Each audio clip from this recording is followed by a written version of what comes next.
Chapter 321. In the valley, there was a mess of lights that flickered. A red and a green conveyance light fought fiercely in the air. From time to time, they would collide with each other and create colorful lights. However, at this moment, the green light was already in danger, but it seemed to be unwilling to give up and was still struggling. After a while, the green light was finally defeated. Then, the red light spread out and a tall Taoist appeared. He stood in the air, panting. Although his body was trembling slightly, his eyes were filled with excitement. After he stabilized his breath, he turned and went to the top of a mountain. There was an elder of the Shangming Temple standing on it. The elder nodded at him and said in a deep voice, "Wu Yinming, you have won this round. You can go and take the jade talisman to pass, but remember, you have to go to Rongyu Peak tomorrow morning at the latest." Wu Yinming pressed down the cloud and bowed respectfully to the elder. He said, "Disciple will remember." Then, he walked a few steps to the side. There was a flat blue stone there, and there were more than 10 strange-shaped jade talisman on it. He glanced at them and didn't dare to look at them anymore. He waved his hand and took a jade talisman. Then, he bowed to the elder and hurriedly flew away. This time, the competition between the Xian Light sect disciples was not like the competition between the Mingqi sect disciples. Instead, a formation was set up on the 19 peaks of the Honglai continent. The disciples of the sect had to kill their way through and obtain the jade talisman on the peak. Only then would they have the right to enter the next peak.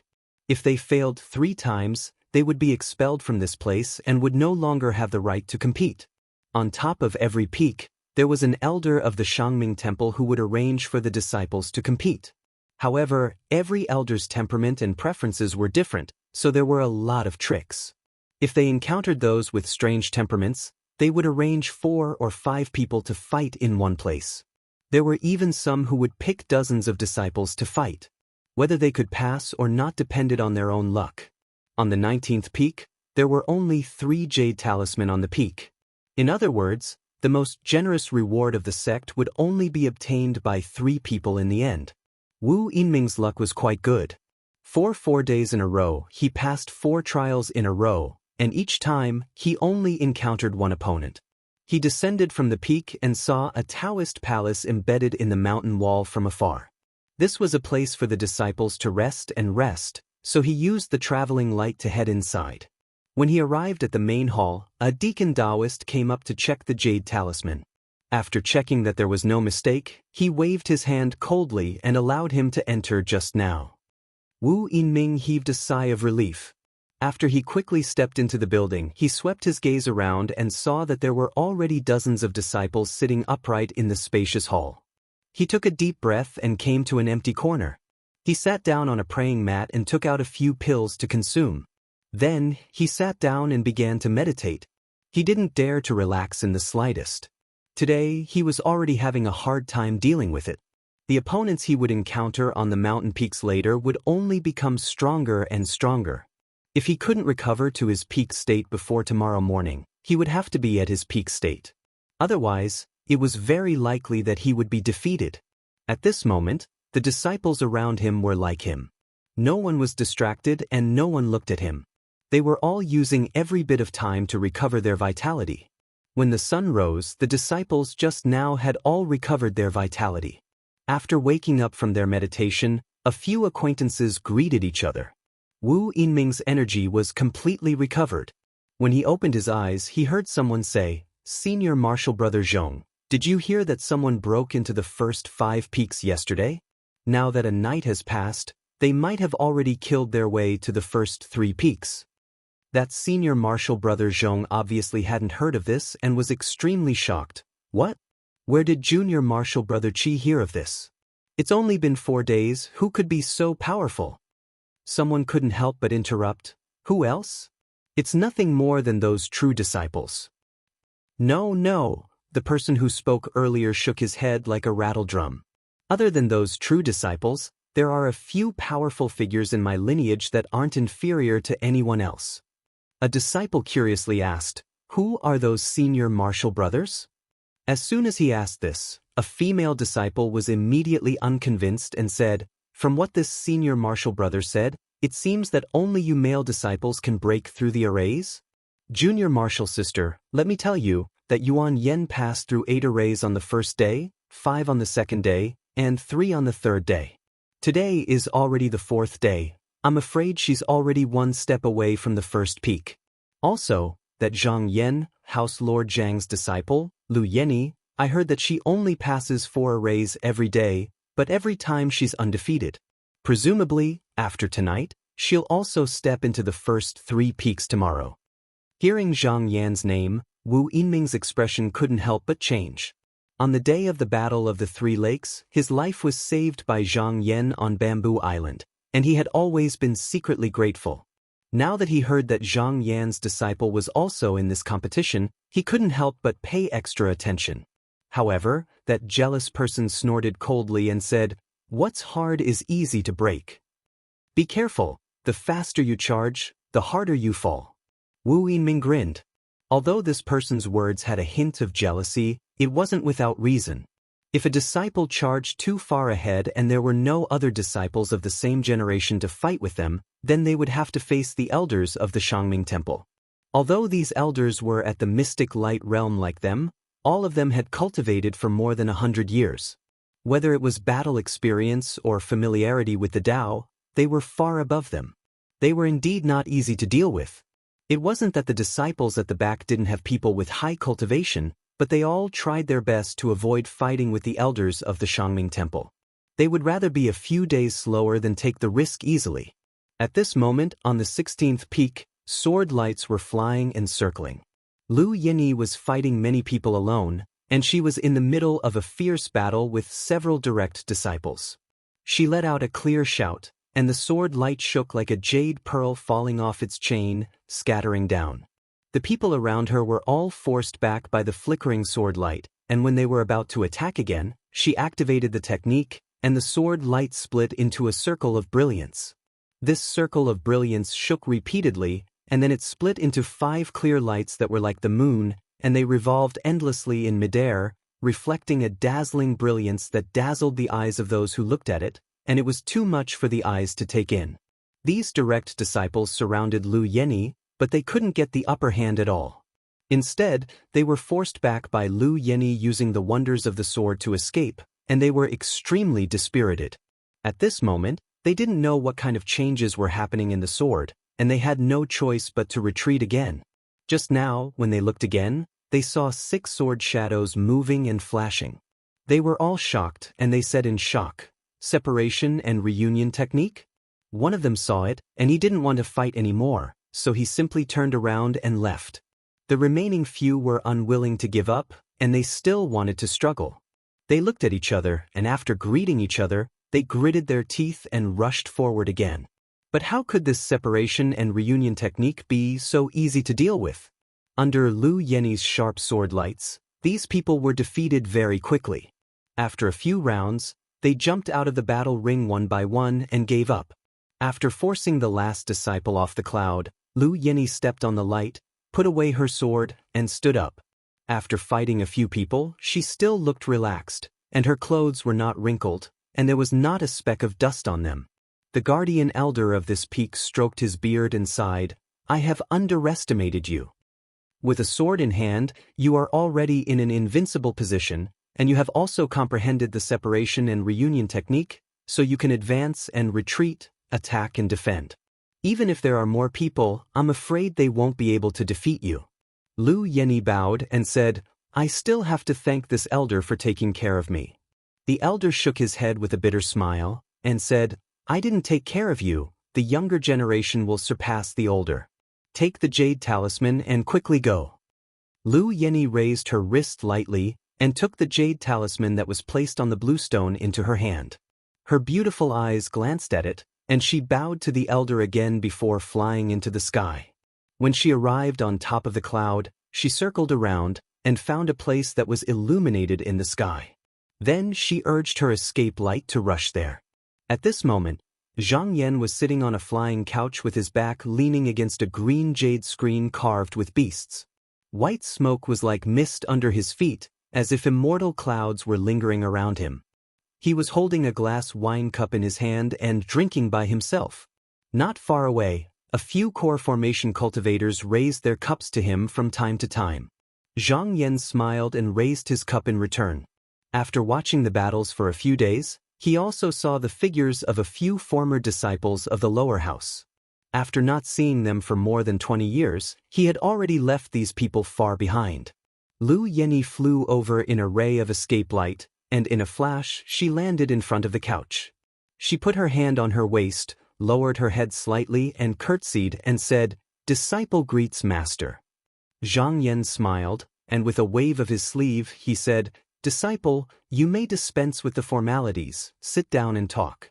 Lu Yenyi hurriedly lowered her head and said, "There is no seat in front of master."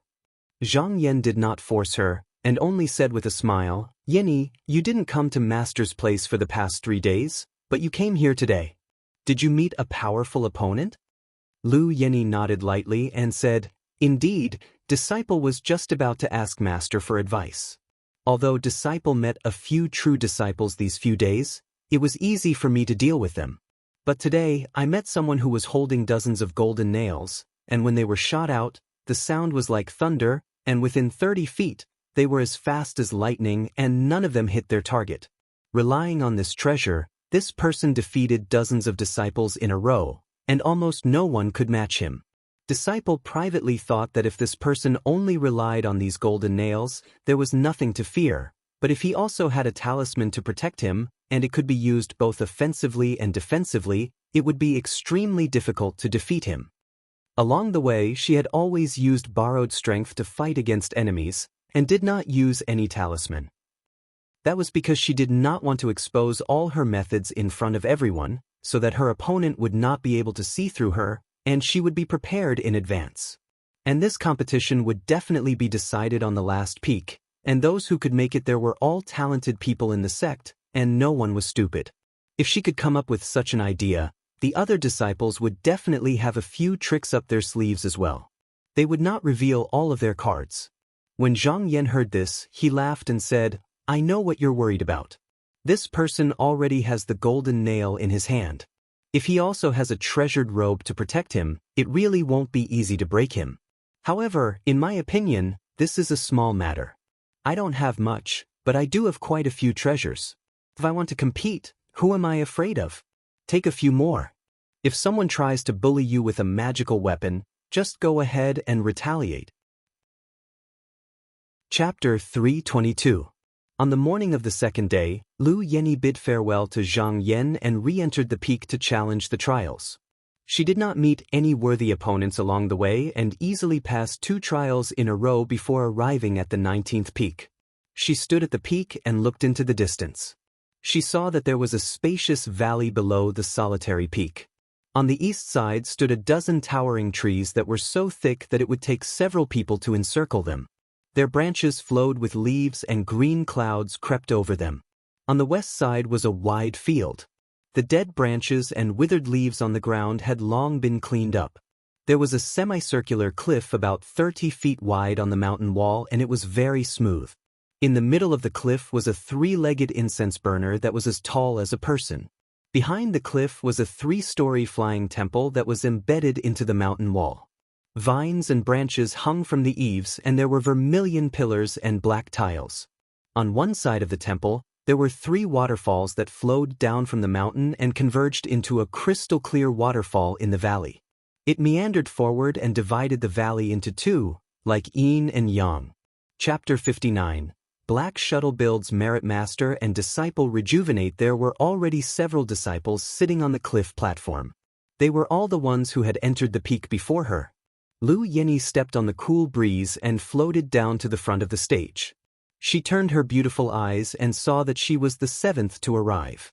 The disciples glanced at her and didn't look at her anymore. They were still holding their breaths and sitting still. There were a total of 5 elders guarding this peak.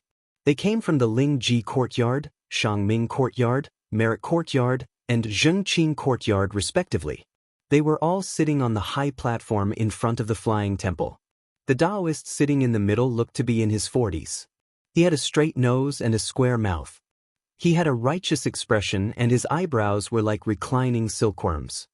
His long beard hung down to his abdomen and his eyes were filled with power. The child beside him shouted, "Shangming Courtyard's Elder Ji is here. Disciples entering the valley, quickly report your name." Lu Yini stepped forward and bowed. "Disciple Lu Yini greets Elder Ji." When Elder Ji heard this name, he opened his eyes slightly and looked at her. He said, "Please sit to the side and wait for a while." Lu Yini chose an empty praying mat and sat down. She counted the number of seats. Including herself, there were a total of 16 seats. It seemed that these 16 people were the number of participants in the final round of the competition. After noon, a few more people arrived one after another. There were 16 people in total. Apart from Wang Ziyuan, Yuan Yanhui, Lu Yeni, and a person called Zhu Qingsong. Black Shuttle attaining success. Apart from the disciples of the Master and Disciple duo, the rest were all true disciples of the Celestial Sect of Wonders. When Elder Ji saw that all the disciples were present, he shouted, "Seal the pass." As soon as he finished speaking, a golden bell rang out from the mountain stream, and a flag gate flew out from the green mist.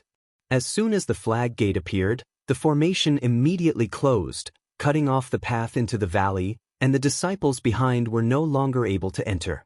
Elder Ji stood up and glanced at the sky again. If the masters want to give their instructions, there's no need to delay for too long. After the inspection, the disciples can enter the valley for the competition. In the last round of the competition, the disciples had to be inspected by their teachers to see if they had been ambushed by any talisman spells or goo insects before sending them to the last door. This was because when the Qinsong school was first established, they were engaged in a fierce battle with the demons of the north of the Donghua continent. Even during the competition, the disciples had to be careful and be protected by the teachers. Now that 10,000 years had passed, Qinsong school had long become the Donghua sect, and no one dared to do such a thing. However, this precedent was still followed. After Elder Ji finished speaking, he waved his horsetail whisk, and on the peak of the mountain, a stone screen opened wide. There was a whole different world inside.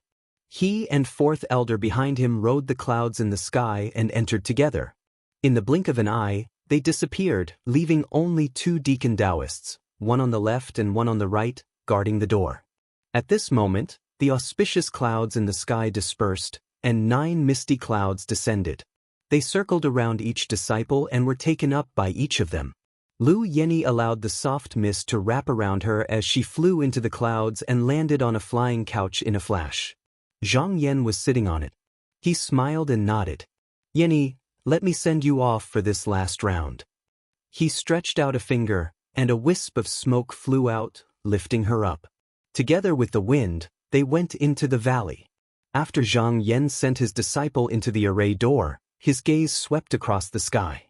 At this moment, other than him, Elder Zhu, and another elder with the surname Hu, the rest of the core formation cultivators were all from the 5 main families and the 12 main families. However, there was no one from the preeminent clans. Among the aristocratic families, the 5 main families were the leaders. Below them were the 12 main families, and then the preeminent clans. The hierarchy was strict and stable. It seemed that the rewards obtained after the competition were not enough for the 17 families, so the rest naturally did not dare to fight for it. Zhang Yan laughed coldly in his heart. This way, every time the sect competition was held, it was equivalent to isolating the small aristocratic families. He would not believe that these small aristocratic families did not have any grievances. However, the 5 main families and the 12 main families took up about 70 to 80% of the aristocratic family strength. Even if they wanted to resist, it was impossible. Zhang Yan turned his gaze again and looked towards Elder Zhu. In front of Elder Zhu stood 2 disciples, a male and a female. His 2 disciples had both entered the last peak, and he was satisfied. However, when he saw Zhang Yan's gaze, his breath stopped for a moment. He did not look over and only called his 2 disciples over to him to give them detailed instructions. The male disciple wore a purple Taoist robe with gold, white socks and a pair of shoes. His hair was tied up in a high bun. His eyebrows were green, and he was handsome and tall. Even among the disciples, he was outstanding and could not be underestimated. As for the female disciple, She had a pair of conches on her head, tied with a vermilion ribbon that swayed with the wind. She was very beautiful. She wore a pomegranate-colored fairy dress with a jade white ribbon around her waist. At the end of the ribbon was a thin silver ring with a phoenix pattern. Although she was petite and cute, her nose was straight and her eyes were spirited. She looked heroic. After Elder Zhu finished speaking, he took out something from his sleeve and gave it to the two disciples. In the eyes of those who were observant, they guessed that it was a treasure. However, just now he was willing to take it out and give it to his disciples, so it must not be something powerful. For a moment, the disciples who saw this scene were shocked. Zhang Yan looked at Elder Zhu with a playful look. What kind of magic treasure did this person give out? How powerful was it? No one knew. But sometimes, it was the invisible that was the most frightening. This elder seemed to be very good at reading people's minds. By doing this in front of everyone, it was obvious that he wanted others to be afraid of his disciples and not be able to fight freely. A moment later, the 9 core formation cultivators each sent their own disciples into the formation before turning around and chatting with each other. One of them glanced at Zhang Yan and deliberately said, "Junior brother, there are some people who are born ordinary and have a shallow foundation. They overestimate themselves and want to compete with us aristocratic families. It's really ridiculous." Someone immediately followed up and said, "Senior brother Zheng is right. Think about our aristocratic families. Which clan doesn't have a foundation of thousands of years? How can a person who has cultivated for 20 or 30 years be compared to them?" When Zhang Yan heard their surnames, he knew that they were disciples of the Zheng family. It was no wonder that they were so hostile to him. During the pill grading assembly, he had ruthlessly humiliated the Zheng family. He smiled and was too lazy to argue with these two people. He just sat and waited for the result of the competition. After an hour, the stone door opened with the sound of a drum. 8 disciples flew out one after another. These disciples were the ones who were defeated by their opponents, so they naturally could not stay in the valley for long. Senior brother Zheng was originally filled with confidence, yet his expression couldn't help but change when he suddenly noticed his own disciple was amongst them, and he stood up and cried out involuntarily. "Zheng Su, you have the protection of treasured clothes and the golden lightning nail in your hand. How could you fail?" The disciple was originally dejected, but when he heard his master's question, he couldn't help but feel frightened. He knelt on the couch and kowtowed. He said with a sad face, "Master, it's not that I didn't try my best. It's just that Lu Yenyi had the 5-spirit white carp shuttle. I tried my best, but I really couldn't withstand it." 5-spirit white carp shuttle? Senior brother Zheng almost jumped. He turned around and looked at Zhang Yan angrily. He looked like he wanted to eat the latter. Everyone knew that the Xiao family's magic treasure had fallen into Zhang Yan's hands. He had even secretly mocked the Xiao family a few times. He didn't expect that it would fall into his hands so quickly. First-class profound-level weapons were rare even among the 5 clans. Moreover, the 5-spirit white carp shuttle was famous. Among profound-level weapons, it was the best of the best. It specialized in breaking magic treasure restrictions. Other than true weapons, there were only a few magic treasures that could restrain it. Senior brother Zheng immediately felt depressed. No wonder those who were on good terms with him didn't send their disciples to this competition. Now that he thought about it, they must have already expected this. In the past, it was always their families who bullied their masters and disciples with their magic treasures. Why was it the other way around now? He really couldn't hold it in any longer. He angrily walked in front of Zhang Yan and said loudly, "Zhang Yan, your magic treasure is powerful today. My disciple didn't lose unjustly. However, in this world, you're not the only one with a good magic treasure. Don't think that no one can restrain you. In the competition the day after tomorrow, I'll be sure to experience your brilliance. I'll take my leave." When he finished speaking, he flicked his sleeves and left with his disciple. When Elder Zhu heard the words, 5-spirit white carp shuttle, his expression changed slightly. He stroked his beard and didn't say a word. Not long after, he seemed to have made up his mind. He suddenly walked to the side and whispered a few words in the ear of the deacon Taoist at the door. The Taoist looked at him in confusion and surprise. Seeing his serious face, he hesitated for a moment, then nodded and turned to walk through the stone door. Everyone was curious and didn't know what he said. Someone couldn't help but stand up and yell, "Senior brother, please wait. There's nothing that can't be said. What are the two of you talking about sneakily?" The deacon Taoist was different from the disciples outside. He was also an elder of Shangming Temple and came from the same lineage of master and disciple. Seeing that this person was asking so impolitely, he didn't give him any face and said coldly, "This is a private matter that Elder Zhu asked his disciples to do. In a moment, I will report it to Elder Ji. If this senior brother has any doubts, you can talk to Elder Ji yourself. There's no need to make a fuss and lose your status."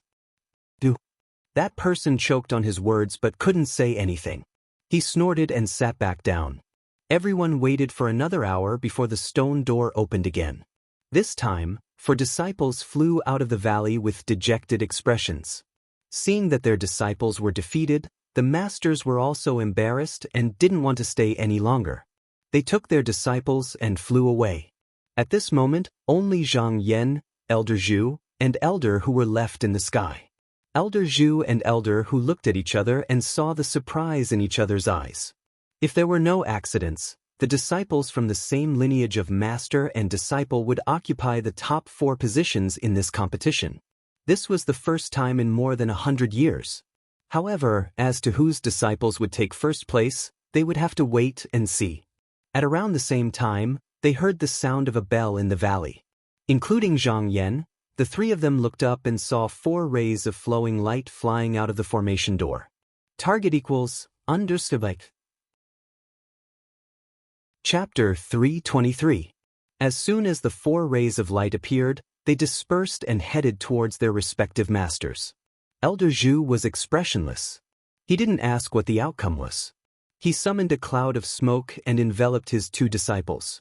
Without saying a word, he flew up and left. Elder who saw his disciple Zhu Qingsong land in front of the bed. He came up and bowed before standing there in silence. It was obvious that he was a bit lonely. He sighed inwardly and comforted in a gentle voice, "Qingsong, none of the opponents here are your match. There's no need to worry about winning or losing. Follow me back to my abode." After comforting him, he waved his sleeves and released layers of smoke that enveloped his disciples before flying south. Lu Yinyi arrived at Zhang Yan's bed and bowed.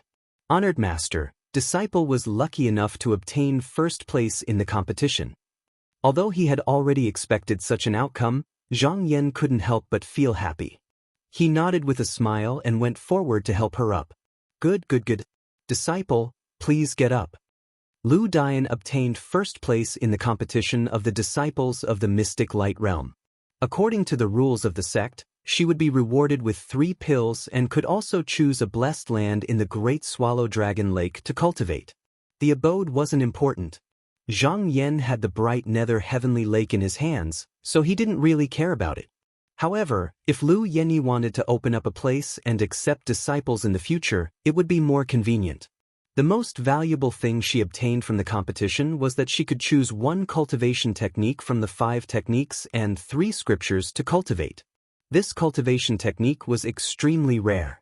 It was a cultivation technique that led to the Great Tao. Apart from obtaining first place in the competition, only those who had made 3 great contributions could obtain it. As for disciples like Xiao he was only able to cultivate it because the clan helped him complete the cultivation technique. Even so, he couldn't obtain the complete cultivation technique.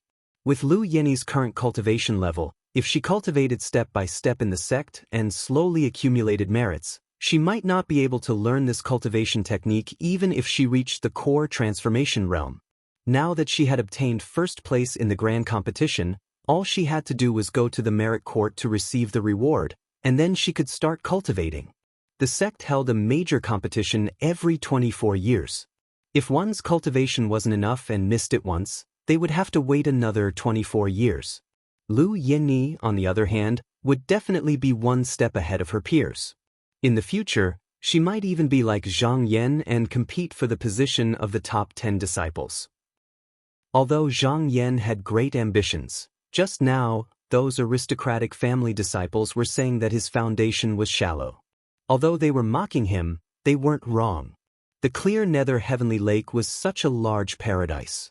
It would be a lie to say that no one coveted it. It was just that they had not found a suitable excuse. In addition, the master and disciple lineage and the celestial sect of Wonder's aristocratic families were currently fighting against each other, so no one cared about him. However, once he became one of the top 10 disciples, it would not be easy to topple him. It was just that each of the top 10 disciples had their own roots, branches, and leaves that worked for them, while the clear nether heavenly lake was only supported by Zhang Yan alone. Even if Lu Mainyang, her younger brother, and Monster Queen Junyu stayed here, it would still be far from enough. Moreover, they were not on his side. However, Lu Yinyi was different. This disciple had excellent aptitude, was clever, and respected her master. If she could become a core transformation cultivator soon, she would be a great help to him. After helping Lu Yinyi up, Zhang Yan shouted and flew on the flying couch. Not long after, he returned to the pavilion where the Wang sisters were. After landing, the Wang sisters and Tian Kun hurriedly came up to greet their master. After a short conversation, they found out that eldest senior sister had won the disciple competition. They all cheered happily and came up to congratulate her. When he was free, Zhang Yan called Lu Yinyi over and asked her about the details of the battle. Lu Yinyi was somewhat puzzled and said, "Benevolent master, it is strange. The last battle was supposed to be between me, Yuan Yanhui and Wang Ziyuan, but unexpectedly the two of them admitted defeat and did not fight, allowing Disciple to take first place. When Disciple asked the reason, Yuan Yanhui only said that it was difficult to disobey master's orders and refused to say anything else." Zhang Yan thought about it carefully and guessed that it was Elder Zhu's order. He secretly thought to himself, "This Elder Zhu is quite decisive. Knowing that Yen Yi has an esper in her hands, she will not be able to do so. My disciple definitely can't win, so I might as well let go." Taking the initiative to retreat like this is also a gesture of goodwill. In the future, I can still save some face. But just now, when he thought of this, he suddenly thought of something else. Wait. This 5 spirits white carp shuttle was already in his hands. It was no secret in the sect. Many disciples from influential families did not come this time because they knew they couldn't win against this talisman and didn't want to embarrass themselves. How could a smart person like Elder Zhu not know about this? He must have thought that he might have lent this magic treasure to his disciple. Perhaps he was hoping for a fluke in his heart. If he didn't lend the magic treasure, then he would let his disciple fight for first place. If Lu Yinyi had this magic treasure, then she would just bow her head and admit defeat. Although Zhang Yan didn't have much contact with Elder Zhu, he could see that this was not a person without a plan. With the old man's temperament, he would definitely have made arrangements beforehand. It definitely wouldn't be an impromptu decision. What he did outside the valley just now was probably just a show for him to see, to make him feel a little guilty and feel that he owed him a favor. These twists and turns, Zhang Yan's mind spun, and in an instant, he understood everything clearly and clearly. He laughed coldly. This old man was clearly playing with his mind again, and his intentions were not right. He thought to himself, "I originally wanted you to suffer a bit, but seeing that your lifespan is approaching its end, I won't look for trouble with you. Otherwise, people who don't understand will say that I'm bullying you. I'll put it on your disciple first." But the day after tomorrow was the sect competition. It seemed that this kind of thing could only be discussed after the competition. He said a few more words of encouragement to Yenny, then went to the pavilion and sat down. He held his breath and concentrated. In just a moment, he cut off all the distracting thoughts in his mind and went into a meditative state. Panchi Island, inside the Jade Osmanthus Palace. Priest Demo was pacing back and forth in front of the palace. He looked up at the sky and said to a young Taoist beside him, "Will Junior Martial Brother Feng really come out in a few days?" The young Taoist bowed and said, "Senior Martial Uncle Imo, my teacher said so." He glanced at Priest Imo and said, "Don't worry, Senior Martial Uncle. When my teacher takes the medicine, he will be protected by joss sticks and candles. He will be fine." Priest Imo shook his head. Ever since Feng Zhen learned that little divine ability from his teacher, he had been practicing it day and night. In the past 2 years, He had also gone into closed-door cultivation from time to time. However, when Priest Mo sparred with him in private, he found that he didn't make much progress. Until 3 months ago, when Fengzhen suddenly said that he was going into a closed-door cultivation, Priest Mo had been trying to persuade him. Eventually, Priest Mo could only let him be. For a closed-door cultivation like this, when a cultivator had reached a dead end, he had no choice but to take the peacefulness powder and try to find a trace of mystery in his imagination. But once this medicine was taken, he would forget about worldly possessions and wouldn't know how long he would spend. He might even be lost in the dust forever and sink into the unfounded world. It was extremely dangerous. Moreover, 3 months had passed in a flash. In another 2 days, it would be the sect competition.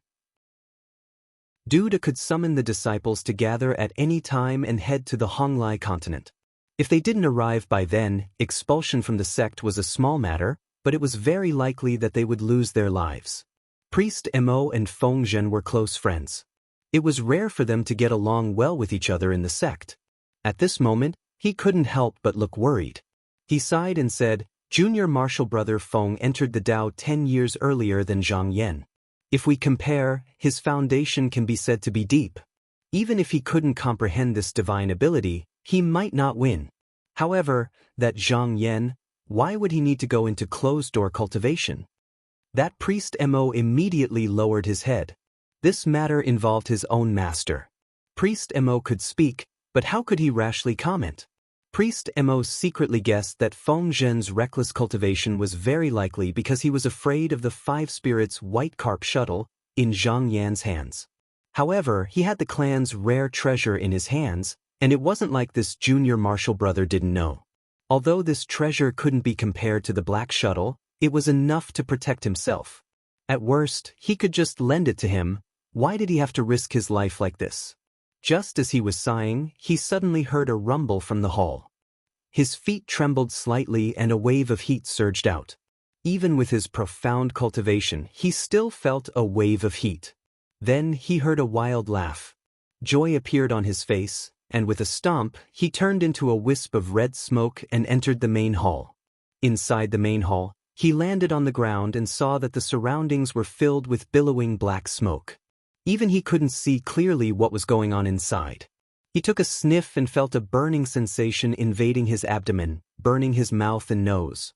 He couldn't help but be shocked and took a step back. He circulated his cultivation to protect his 7 apertures and said loudly, "Has junior martial brother Feng come out of his seclusion?" As soon as this voice came out, the smoke in the main hall suddenly moved, and then they were all thrown in one direction. When most of the smoke had dispersed, Priest Mo fixed his eyes on it and saw Fengzhen standing in the main hall with his back facing him. His sleeves were rippling and sucking in the remaining smoke and fire. Priest Mo walked up and saw that Fengzhen's hair had already turned red. He was instantly shocked and said, "Junior martial brother." Fengzhen turned around and saw Priest Mo. He laughed loudly and said, "Senior martial brother, the heavens have blessed me. Just now, I have completely understood the supernatural power that Master gave me. Now that I've run into Zhang Yan again, no matter what kind of superior cultivation method he has learned, I will definitely be able to take him down." Priest Mo carefully looked at Fengzhen a few times and saw that his eyes were filled with ruthlessness. Around his eyes were lines of fire patterns that slowly floated and appeared with each breath he took. It was incomparably strange, and he couldn't help but feel that something was wrong. The Xian cultivation methods and supernatural powers that were cultivated in Qinsong school were all orthodox Xian men. They had to be cultivated step by step and needed to be slowly honed. It was extremely difficult to cultivate to the minor stage in less than 3 years, and it was common sense that he couldn't cultivate it. However, Fengzhen was in a hurry to cultivate and said that it was an order from his master, so he couldn't stop him. But seeing Fengzhen's appearance, it seemed that he had taken the peacefulness powder, and his mind had been affected. Unconsciously, he walked over and carefully looked at Fengzhen. In a low voice, he said, "Shidi, do you feel that something is wrong?" Fengzhen's expression was somewhat displeased. He said, "Wrong? What's wrong?" "Junior martial brother, I am very good." Priest Mo frowned and asked, Then what kind of supernatural power did Master teach me? Junior Marshall brother was unwilling to tell me that day. Can you tell me now? Hearing Priest Emo ask about this supernatural power, Fengzhen laughed loudly and said, "The power that Master taught me is great, and can't be explained clearly with mere words. Come, let me spar with Senior Marshall brother. Then you will know the power of this minor supernatural power." Just as Priest Emo was about to speak, he suddenly heard the sound of a bell coming from afar.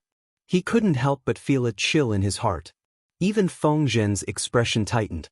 Priest Emo turned his head to the west and said solemnly, "This is Master summoning the disciples from the palace to participate in the grand competition. Junior Marshall brother, quickly pack up and follow me. Target equals, _. Chapter 324. When Taoist Emo heard the bell, he didn't have time to talk to Fengzhen anymore. He hurriedly rode his cloud and rushed to Molten Smoke Island. Fengzhen followed closely behind. The two of them broke through the clouds and chased after the wind. When the bell rang for the second time, they landed on Molten Smoke Island just now. Dozens of disciples were already standing in front of the roaring fire palace. When the two of them pressed down the cloud, they walked to the front of the palace and looked up the jade steps. They saw Duda sitting high up on the steps, dressed in a plain straight robe. His hair was tied up in a high bun with a vermilion hairpin. He didn't have any accessories on him. Although there was no joy or anger on his face, the disciples below him all stood upright, not daring to make a sound. Taoist Emo and Fengzhen hurriedly came forward to greet him. Duda glanced at them casually, but his eyes only lingered on Fengzhen for a moment. He waved his sleeve and said indifferently, "The two of you, stand to the side and wait for my orders." The two of them carefully got up and took a few steps back, standing together with their fellow disciples. After that, more and more disciples came. When the second bell rang, there were already 107 disciples on the island. According to the rules of the palace, everyone had to gather before the bell rang for the third time. Otherwise, they would be severely punished. But at this time, Duda suddenly asked, "Who else hasn't arrived?" The attendant boy had already seen it clearly and knew what was going on. He immediately turned around and reported, "Master, there are still 15 people who haven't arrived. They are..." Du Qin waved her hand and said indifferently, "No need to say more. The rest will be expelled from the sect. If they dare to take a step into Molten Smoke Island in the future, they will be executed immediately."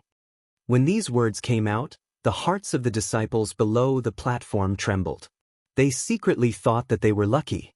Taoist Emo and Feng Ho were covered in cold sweat. They looked at each other in fear.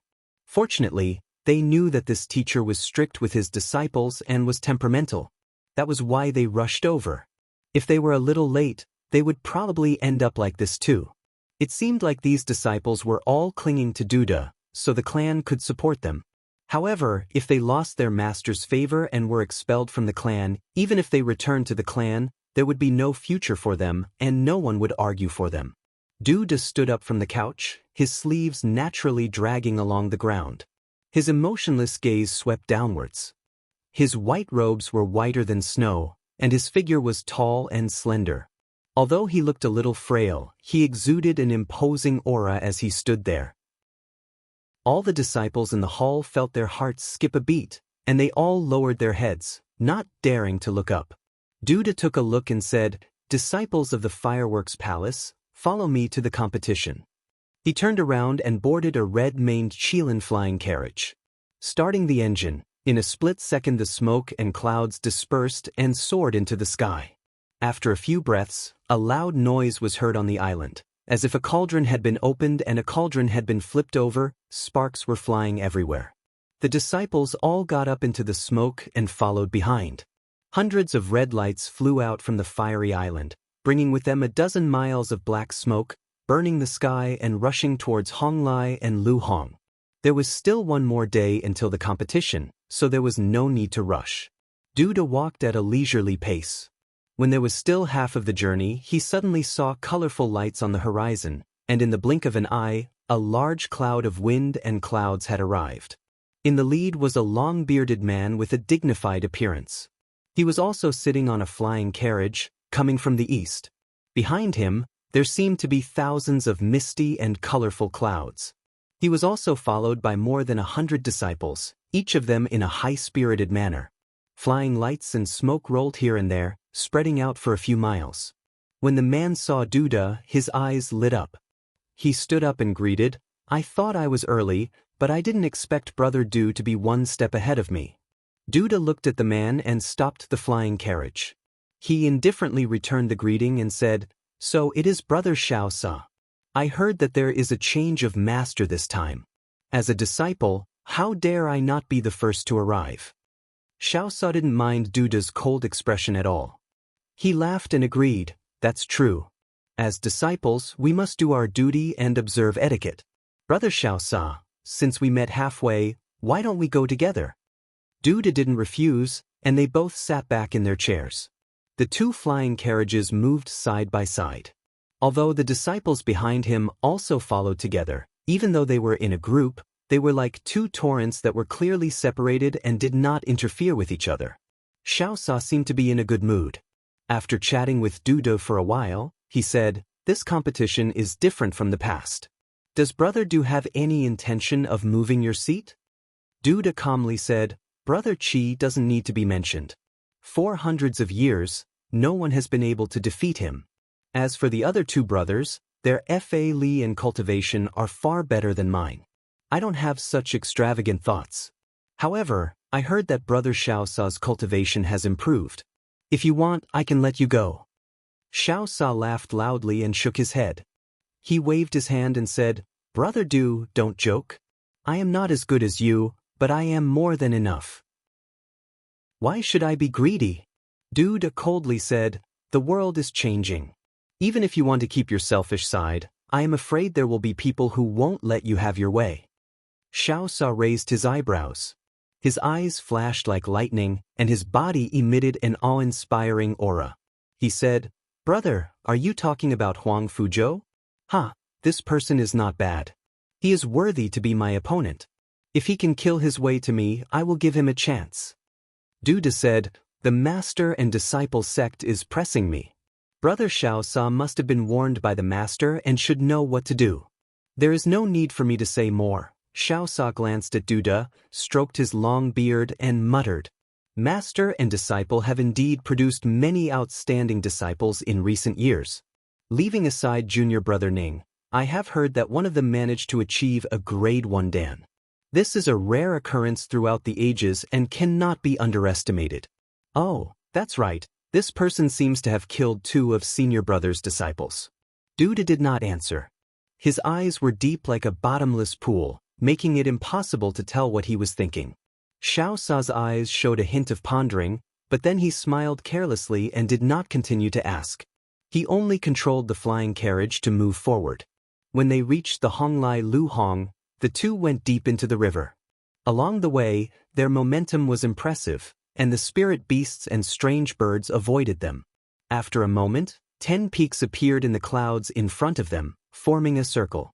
Each of them was majestic and magnificent.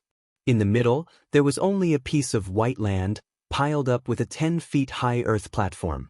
The platform was arranged according to Xian Li's odd numbers, and there were many formation flags. The two arrived in front of the peak in a flash. At this time, Duda looked in one direction. He saw that on the flat ground in the distance, the wind was endless, the dust was swirling, and there seemed to be thousands of pearls shining brightly. The smoke followed the flowing light, and the shadow flew thousands of feet. In a flash, it climbed up the 6th peak, and then slowly descended. When the dust settled, the fog and smoke dispersed, but there was a warm light, reflecting the whole peak like a pile of jade. Xiao Sa drove the flying carriage forward a little, as if he wanted to take a closer look. He knew that such a scene was not something that a single person could create. Just like them, it was a gathering of over 100 disciples. However, there was still a solemn look in his eyes as he said in a deep voice, "Zhuang Buji's cultivation has improved over the years and he cannot be underestimated. Since he is here, I believe that Luo Qingyu should have arrived long ago." His gaze turned and looked towards the 8th peak, and sure enough, he saw luxuriant foliage, clear leaves fluttering in the wind, and green mist hanging down like tassels, rippling with the wind. He couldn't help but nod, and then he looked towards the 7th, 9th, and 10th peaks. He saw multicolored light shining brightly, and each had a strange phenomenon, so he said, Junior Marshal Sister Han, Junior Marshal Brother Su and Junior Marshal Brother Fong have come as well. Duda's tone did not change, and he said in a deep voice, Brother Xiao Sa, let's settle down. Xiao Sa nodded, and the two of them did not say much. They each went their own way, and the disciples who were originally on the same path also went their separate ways, and followed their own masters. Xiao Sa landed on the 5th peak, and in a split second, thousands of golden lights shone, and it was dazzling, and the momentum was pressing, as if it wanted to suppress the momentum of the 5th peak. As for Duda, he landed on the 4th peak, and the whole peak was like a burning candle. A red light shot up to the sky, and dyed the clouds red, and the sky was red. With this momentum, except for the first 3 peaks, which were silent, the rest of the peaks could not compare. Xiao Sha sat on the stone platform on the peak. He carefully observed the fierce red light and pointed at it with his finger. He said, Strange, Duda's disciples have made a lot of progress. I originally thought that he didn't have the heart to teach his disciples, but now it seems that there are a few who have made great progress. Behind him stood a man in a green robe, dressed like a scholar. His appearance was ordinary, but his eyes were bright. He looked up and said in a deep voice, I'm afraid it is the master's order, so I have to obey. Xiao Sha nodded his head in deep thought. Although they, the top 10 disciples, usually had their own territory in the sect, there were always masters above them. There were some things that they couldn't do as they pleased, but if an order came down, they had to obey it. Today's competition was a chess game between the master and the aristocratic families of Xianmen. In order to gain the upper hand, they had already secretly used all kinds of methods. Not far from the 10 peaks, on the south side, there was another mountain. On top of it, there was a stargazing platform. It was carved with jade, and it was crystal clear like ice. On top of it sat a man of Daorin, who had white hair and a red face. He looked at the distant peaks, and after a while, he said in a deep voice, 7 of the top 10 disciples have arrived. Tong Er, you can go and ring the golden bell. Tong Er was stunned and said, Elder, Spiritual Master Qi has not arrived yet. Isn't it too early to gather the disciples? Daorin smiled and said, It's okay, you can go and ring it. I have my reasons. Tong Er did not insist. He bowed, accepted the order, and went to ring the golden bell. Not long after, a long and melodious sound of the bell rang. In an instant, it spread throughout the sect, and all the disciples of Qinsong School heard it. As the bell rang, a wisp of smoke flew out from the hundreds of islands in the vast Great Dragon Abyss Lake. They tore through the air towards Honglai and Luhong. There were also tens of thousands of streaks of light that rose into the air. Although they were slower than the flying smoke, they still followed behind them. For a moment, the flowing lights flew across the sky like stars in the Milky Way, illuminating the sky and shining down on the Great Lake. Zhang Yan was originally meditating in the building when he suddenly heard the bell ringing in his ears. His eyes suddenly opened and flashed with a bright light that was a foot long. Then it disappeared. He stood up, and with a clear whistle, clouds and mist appeared under his feet, and a light smoke lifted him up into the sky.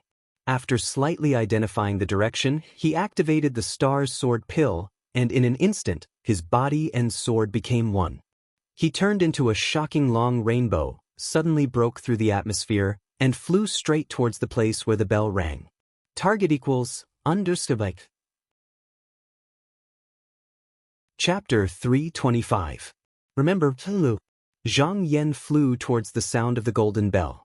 His sword escape technique was fast, and in an instant he had traveled 100 miles. In the distance, he saw a valley with lush foliage and lush greenery. There was a copper pillar rising from the 4 corners of the valley. 4 Daorin people were sitting cross-legged on top of it, each holding a flag in their hands. From time to time, smoke would rise from the bottom of the copper pillar and converge towards the middle of the path. It was as if a net had been woven, condensing into a ball that stretched for 100 miles. It was actually a large formation. Zhang Yan stopped and looked around. In front of the valley, there was a stone tablet.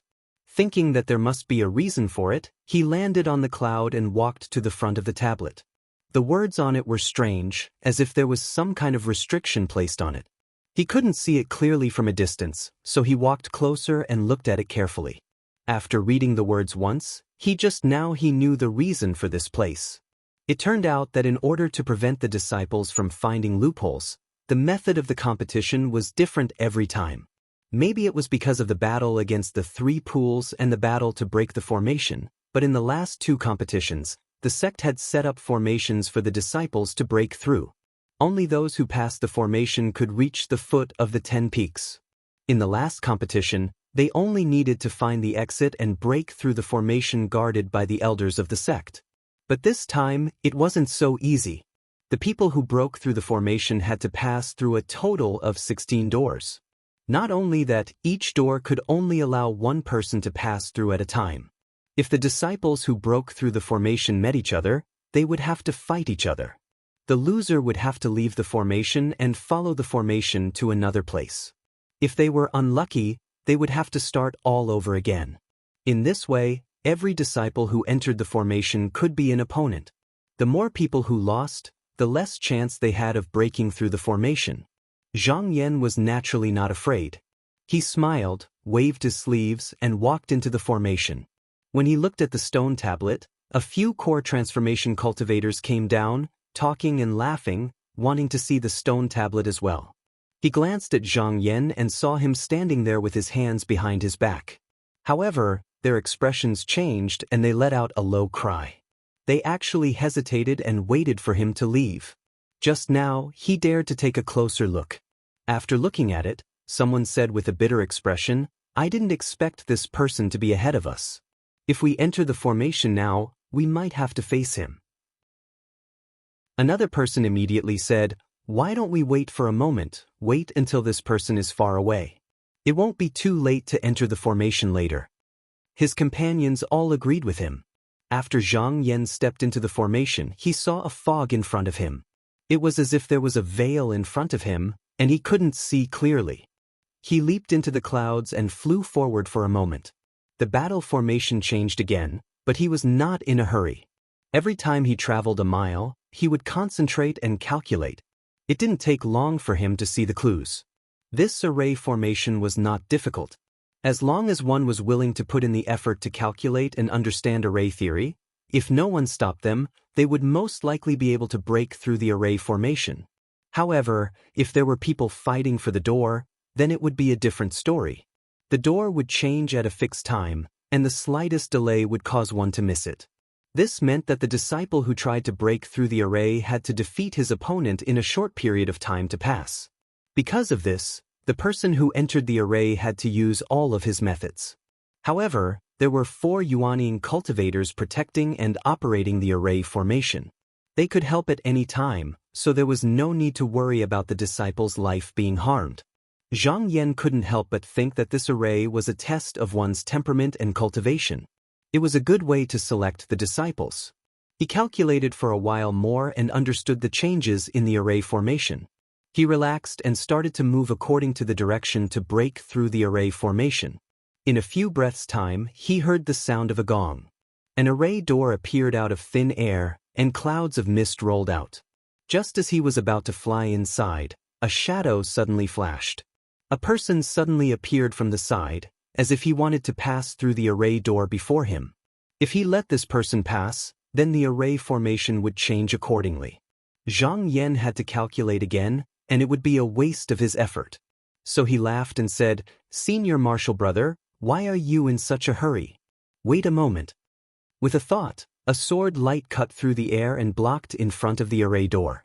If that person insisted on rushing forward, he would be cut by the sword light. This person was also shocked. He was confident that he could not be detected by others because he had the art of evading shadow. He thought that he could take Zhang Yan by surprise and break through the array door, but he didn't expect Zhang Yan's sword light to be so fast. So he hurriedly turned around and dodged the sword light. Just as he was about to counterattack, Zhang Yan raised his hand and pointed. The sword light suddenly leaped up and went straight for his face. That person couldn't take it anymore and dodged to the side. He took a step back in a sorry state, but he didn't expect that he had already moved out of the way of the array door. Zhang Yan smiled faintly and didn't want to waste any more time with him. He turned into a streak of light and rushed toward the door.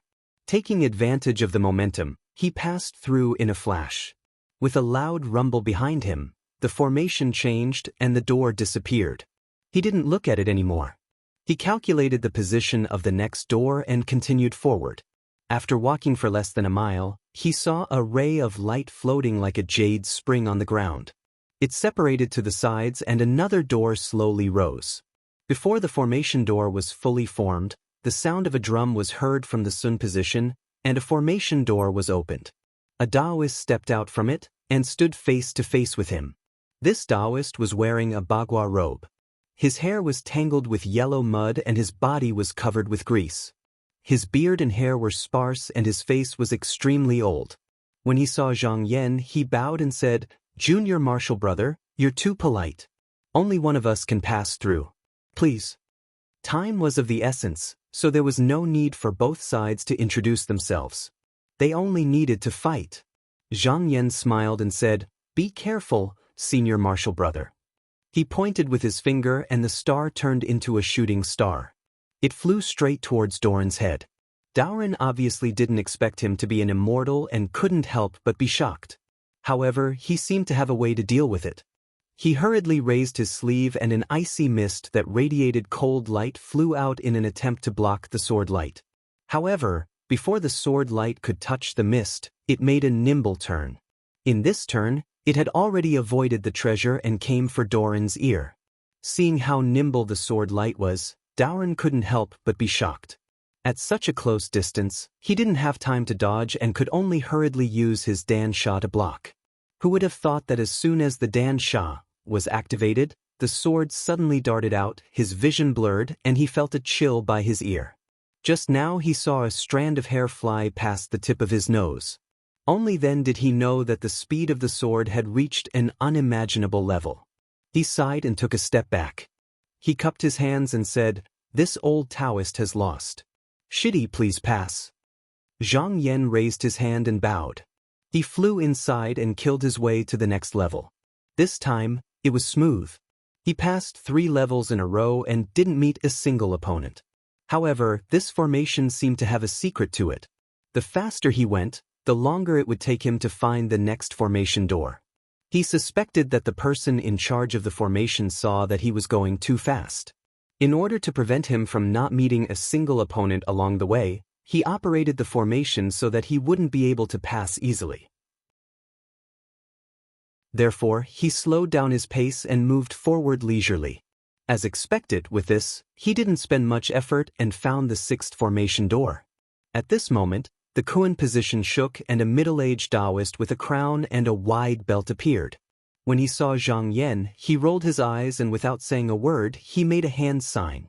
The 2 swords on his back rose into the air and turned into 2 rays of golden light, attacking downward. Zhang Yan shouted coldly and a big yellow hand appeared from the top of the door. It scooped the 2 swords and crushed them into a pile of scrap metal. The middle-aged Taoist turned pale and took out a golden bell. Just as he was about to use it, he felt a ray of light slashing at him. He felt a pain on his shoulder and the golden bell fell to the ground. He knew that he wasn't a match for Su Ke and quickly covered his wound and turned into a cloud of smoke. Zhang Yan took it and didn't chase after him. He waved his sleeves and stepped into the formation door. Along the way, he frequently used his skills. Whenever he encountered an enemy, he would first use his flying sword to slash. If the enemy couldn't react in time, they would immediately be forced into a fluster by him, forced to retreat, and had no choice but to get out of the way. If the opponent used a talisman to block in time, he would immediately use the 360 drops of heavy Yin water to rain down like hail. He didn't need to do anything to the opponent, he just needed to force them to be unable to move for a moment. When the door closed, he went through the door and walked very elegantly. With his 2 moves, no one could stop him. Along the way, he was like a hot knife through butter and broke through another 7 formation doors. He was so ferocious that even Zhenren Yuanying outside the formation could sense it. A Jinren with long eyebrows asked, "Who is this person?" "He uses a good flying sword technique. Even though he hasn't obtained a superior sword manual, I'm afraid normal disciples won't be able to stop him." These few Jinren Yuanying came from Shangming Hall. They usually cultivated painstakingly and didn't care about the outside world, so they didn't recognize Zhang Yan. Another Jinren Yuanying with a dark face and dark skin muttered to himself and shook his head, "This method is a trick. If it's too easy, the younger generation will inevitably become arrogant and it will go against the original purpose of this formation. Let me set up some obstacles for him." His words were unavoidably flaunting his seniority, but the rest of them didn't know Zhang Yan well, so they naturally didn't have any objections. This Jinren moved the formation and chose a cultivator to be Zhang Yan's opponent.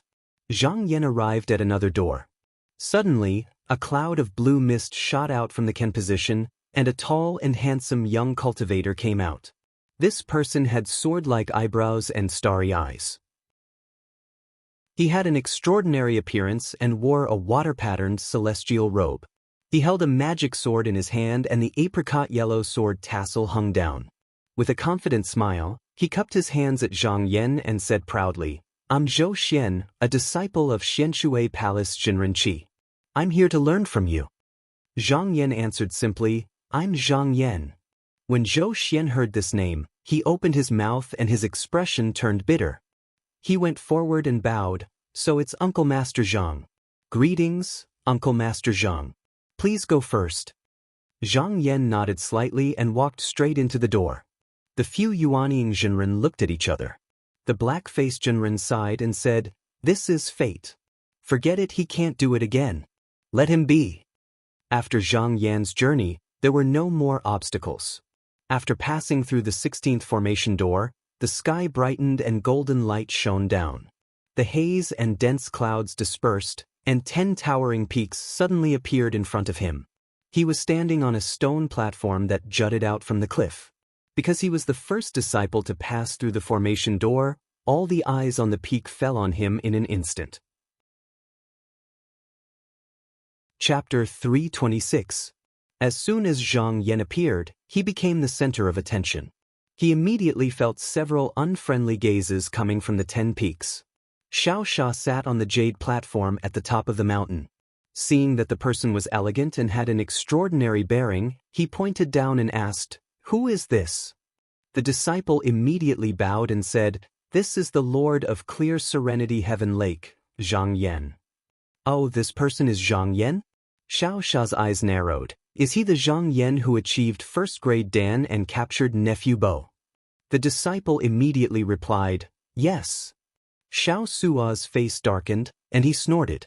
The clan had lost a lot of face because of this person. Not only did they lose their clansmen, but they also gave away an artifact. This matter was ridiculed by the younger generation of the other clans. Although no one dared to mention it in front of him, how could he show a good face when he saw Zhang Yan? The ordinary-looking middle-aged man behind him took a step forward and carefully looked at Zhang Yan from head to toe. His eyes shone brightly, as if he wanted to see through Zhang Yan. Xiao Sua looked at him and unconsciously asked, "Junior brother Luo, is this person worthy of being your opponent?"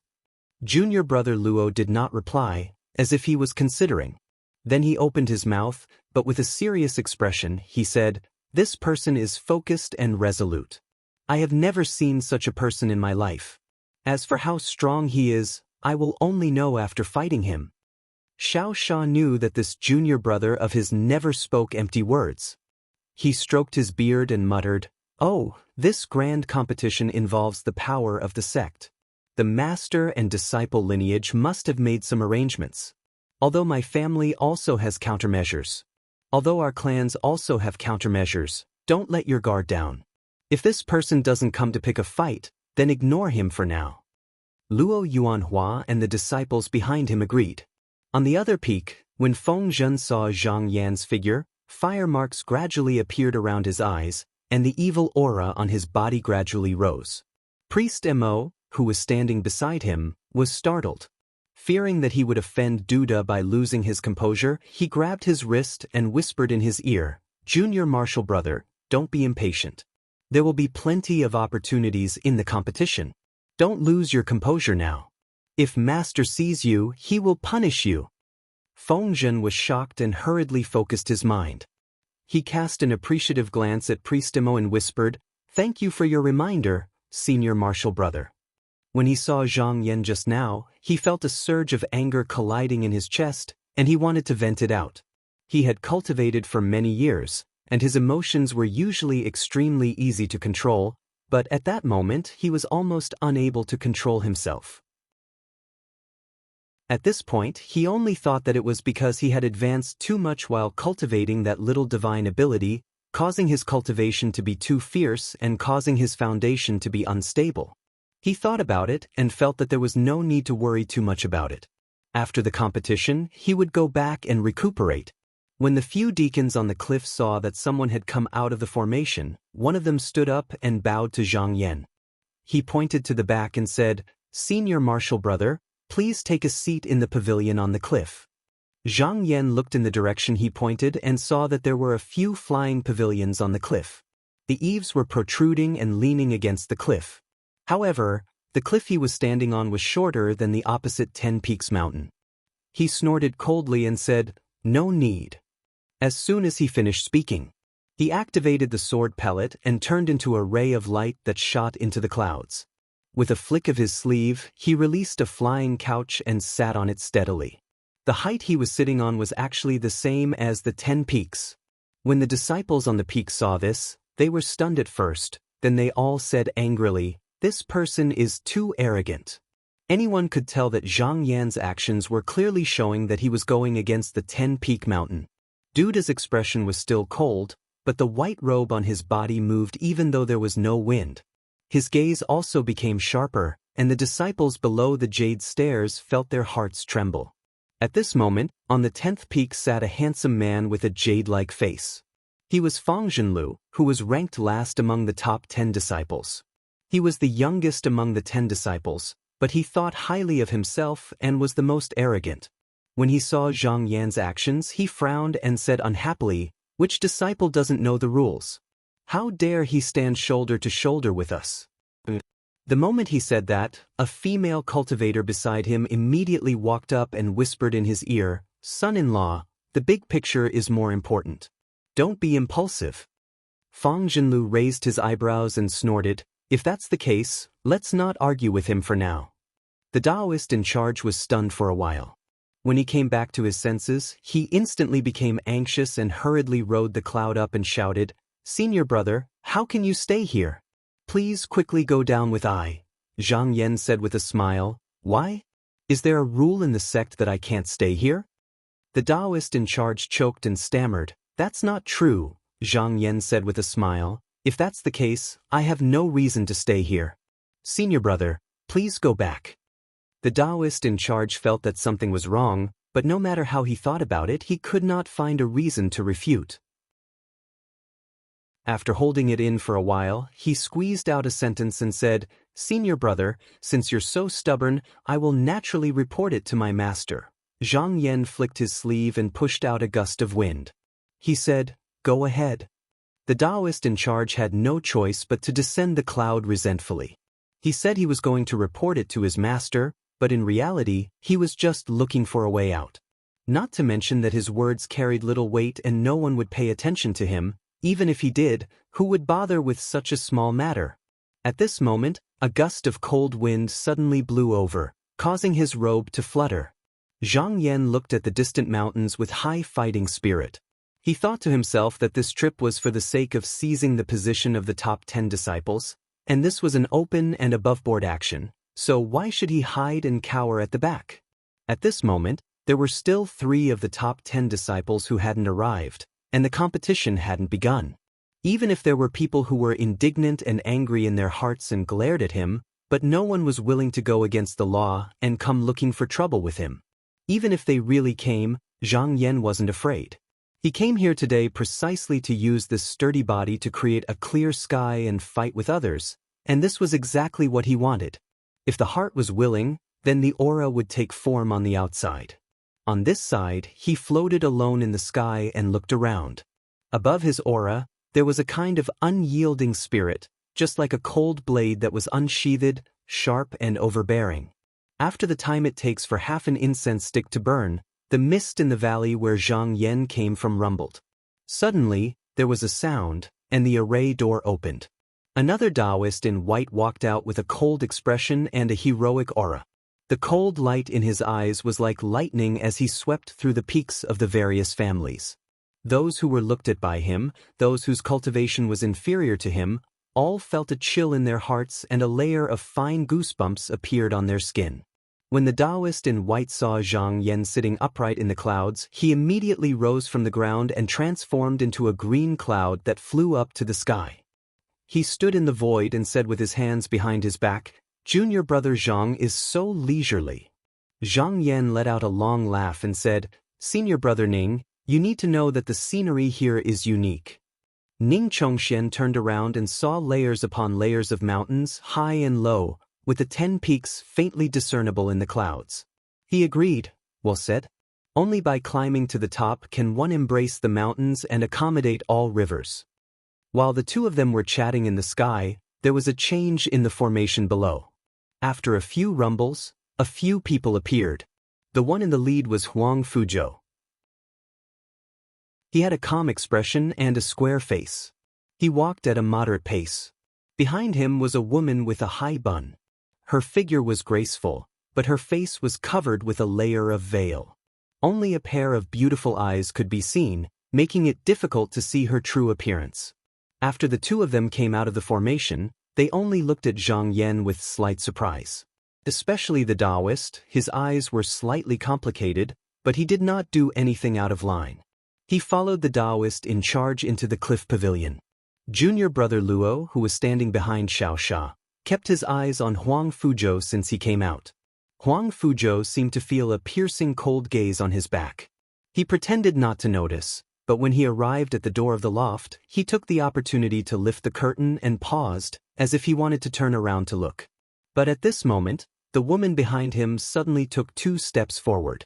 She raised her jade arm and took the initiative to lift the bead curtain. She whispered, "Senior brother Huang, don't forget the enlightened master's order. Don't get into any conflict with the people from the aristocratic families." Her voice was soft and soft.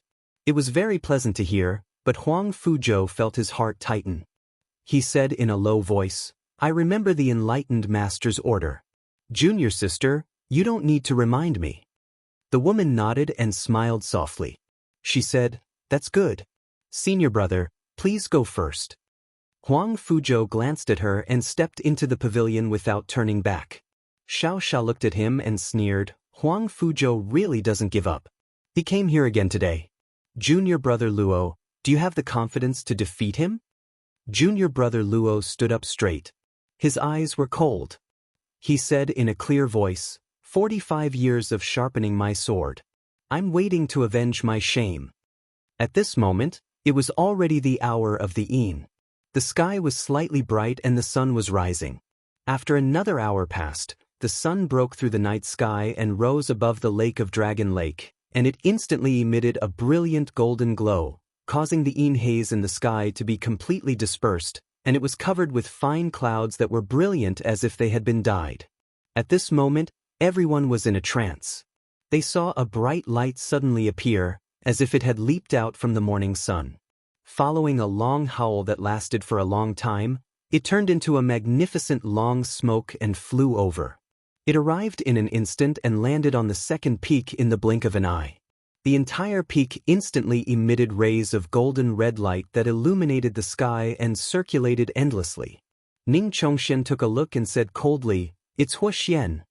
Huoxian was ranked second among the top 10 disciples. Zhang Yan couldn't help but pay more attention to him. However, this person didn't come with disciples like the others. Instead, he came alone, which made him look like a maverick. The 5 major families in Qinsong School were Qin, Du, Shao, Han, and Su. The Qin family was the first major family. However, it was different from the other families. Not only did it cultivate the younger generation of disciples, but it also selected many talented disciples from the smaller families to marry into the family. Among the top 10 disciples, Huoxian and Fang Zhenlu were the son-in-law of the Chen family. They were originally from a small family. Although they were talented, the road ahead was difficult. They married into the Chen family.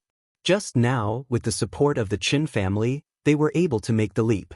However, although Huoxian was ranked second among the top 10 disciples and was considered to be the first person to achieve Yuanying after Qi Yuntian, there were quite a few people who looked down on his background. On the contrary, Fang Zhenlu was ranked last, but no one criticized him. At this moment, they suddenly heard the sound of the tide rumbling from the north. It was as if thousands of waterfalls and thousands of rivers were rushing. Ning Chongxian looked up and said loudly, "Senior brother Qi is here."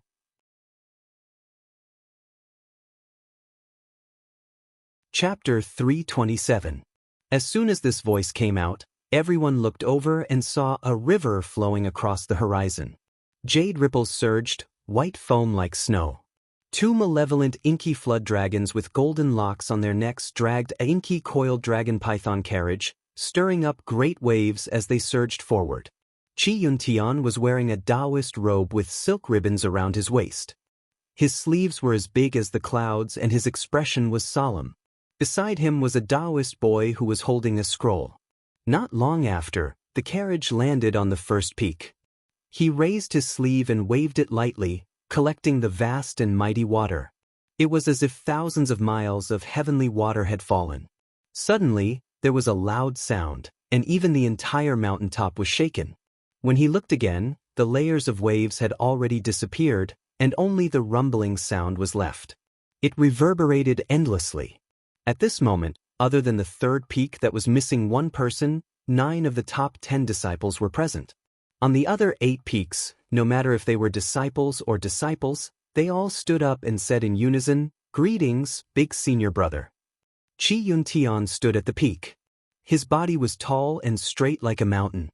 His eyes were like a torch as he looked around. His gaze paused on the third peak for a moment before he walked over and said, "Brothers, please rise." When the disciples heard this, they all stood up straight. At this moment, a girl who was riding on a crane flew over and said loudly, "Greetings, spiritual master Qi. Junior Uncle Zhong needs to go into seclusion and is at a critical moment. I'm afraid he won't be able to attend this competition." His words were loud and clear, reaching everyone's ears. Qi Yuntian smiled faintly and said, "Junior martial brother Zhong is diligent in his cultivation. It is our sect's good fortune. It's fine if you don't come to this competition." Among the top 10 disciples, only Zhong Muqing had not appeared in the competition for more than 100 years. He used to be a disciple of Immortal Meng, and was Qi Yuntian's senior and junior brother. They were about the same age, but their skills were slightly inferior. After the great change in the sect, Immortal Qin took a fancy to him and wanted him to be his disciple. Although Zhong Muqing was one of the top 10 disciples and had participated in many competitions, no one paid any attention to him.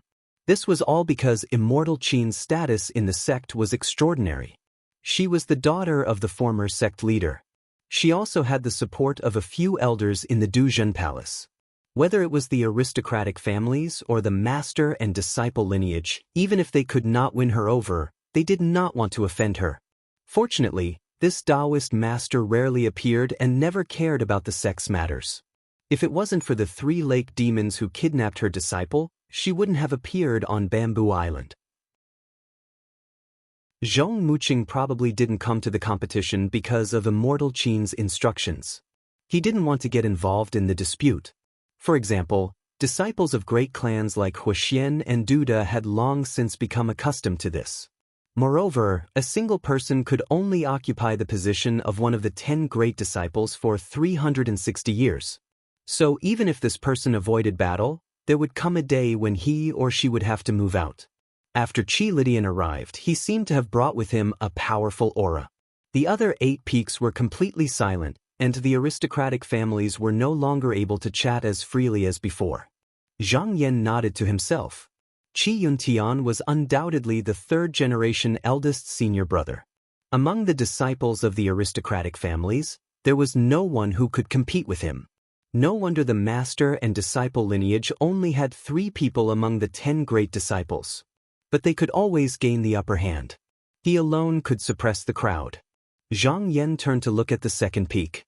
It was rumored that that person was only one step away from the Yuanying realm.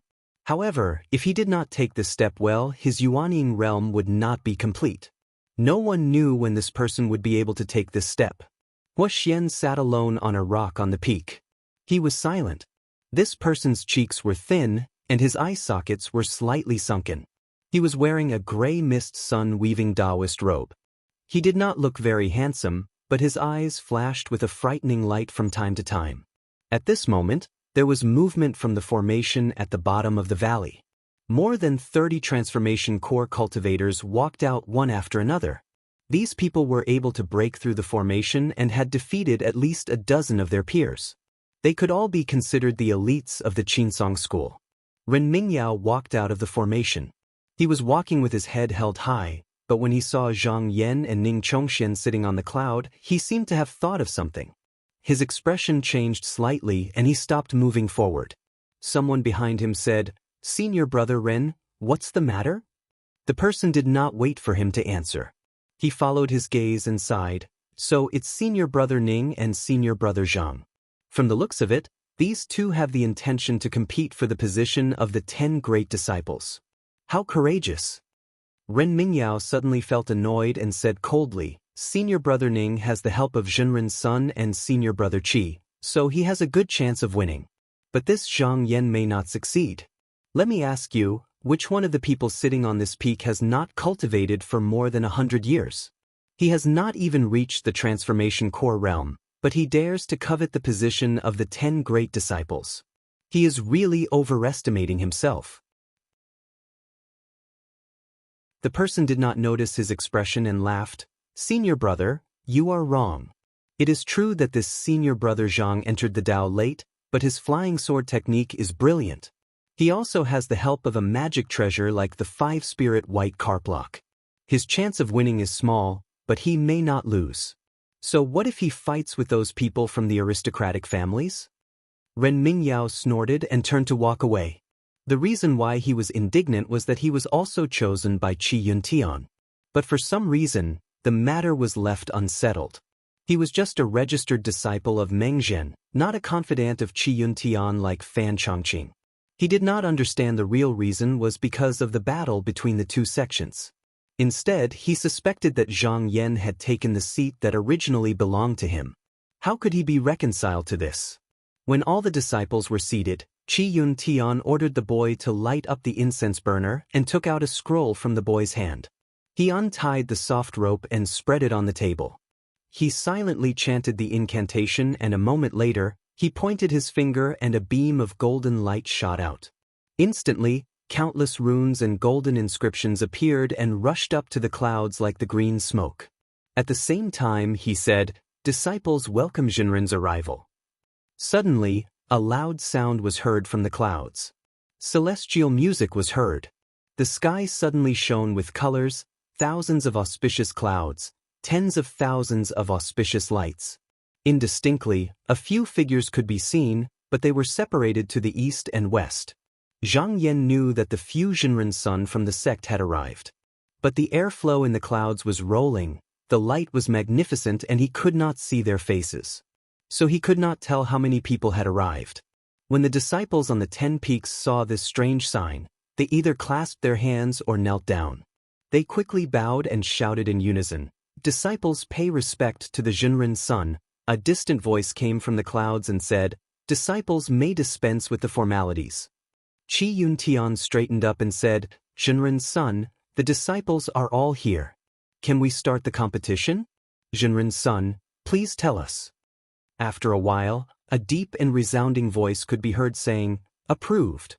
Instantly, the forceful sound of the bell resounded once more within the Dark Azure sect, and it spread far into the distance and reverberated in the horizon for a long time, causing countless spirit beasts to be alarmed, and groups of them flapped their wings and flew up from the Dragon Lake. At the same time, tens of thousands of disciples had gathered outside the 10 peaks. They were all here to catch a glimpse of the top 10 disciples. However, they were already extremely far away from that place. Even though the eyesight of cultivators was extraordinary, they could only vaguely discern it after exhausting their eyesight. This was because their master had also entered the 10 peaks. Lu Yinyi, Qiu Hanyue, Tian Kuan, and the Wang sisters stood on the flying boat and watched from afar. Lu Yinyi and Qiu Hanyue were chatting happily. Suddenly, a wisp of smoke flew over and landed on the flying boat. A graceful figure appeared. Everyone looked and saw Qi Mingjiao standing there with a smile. Lu Yinyi was surprised. "Senior sister, why didn't you go to the competition? Why did you come here?" Qi Mingjiao smiled and shook her head. "Senior sister, my cultivation is not high. If I go, I will only embarrass my master. It's better if I don't participate." Qiu Hanyue came up and held Qi Mingjiao's arm. She giggled. "It's best if you don't go. I know that you have a treasure that allows you to see the scenery 100 miles away. You must have brought it today, right?" Qi Mingjiao rolled her eyes and sighed. Junior sister Qiu guessed correctly. With a flip of her hand, she took out a silver mirror from within her sleeve. With a tap of her slender finger, a wisp of cloudy light rippled out from within the mirror, and it expanded to a meter in size. The light flickered, and it didn't take long for the current situation within Mount 10 Peaks to appear. Everyone present couldn't help but look over. At this moment, they saw a boy about 6 or 7 years old walking out from the field. However, his expression was solemn, and his actions were filled with an air of seniority. Wang Kading exclaimed in surprise, "Why is there a little kid here for the sex competition? How strange."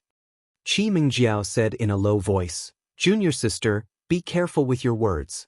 This person is Sun Iha Jinren Sun, the #1 flying sword technique in the sect. He is highly respected and has a profound cultivation. He is the judge of this competition." Everyone exclaimed in a low voice and unconsciously focused their attention on it. In front of the 10 peaks, Zhang Yan glanced at Ning Chongxian. Seeing that he had no intention of participating, he was thinking about whether he should go or not. At this moment, a figure rushed out and said loudly, "Meng Shishir's registered disciple, Ren Mingyao.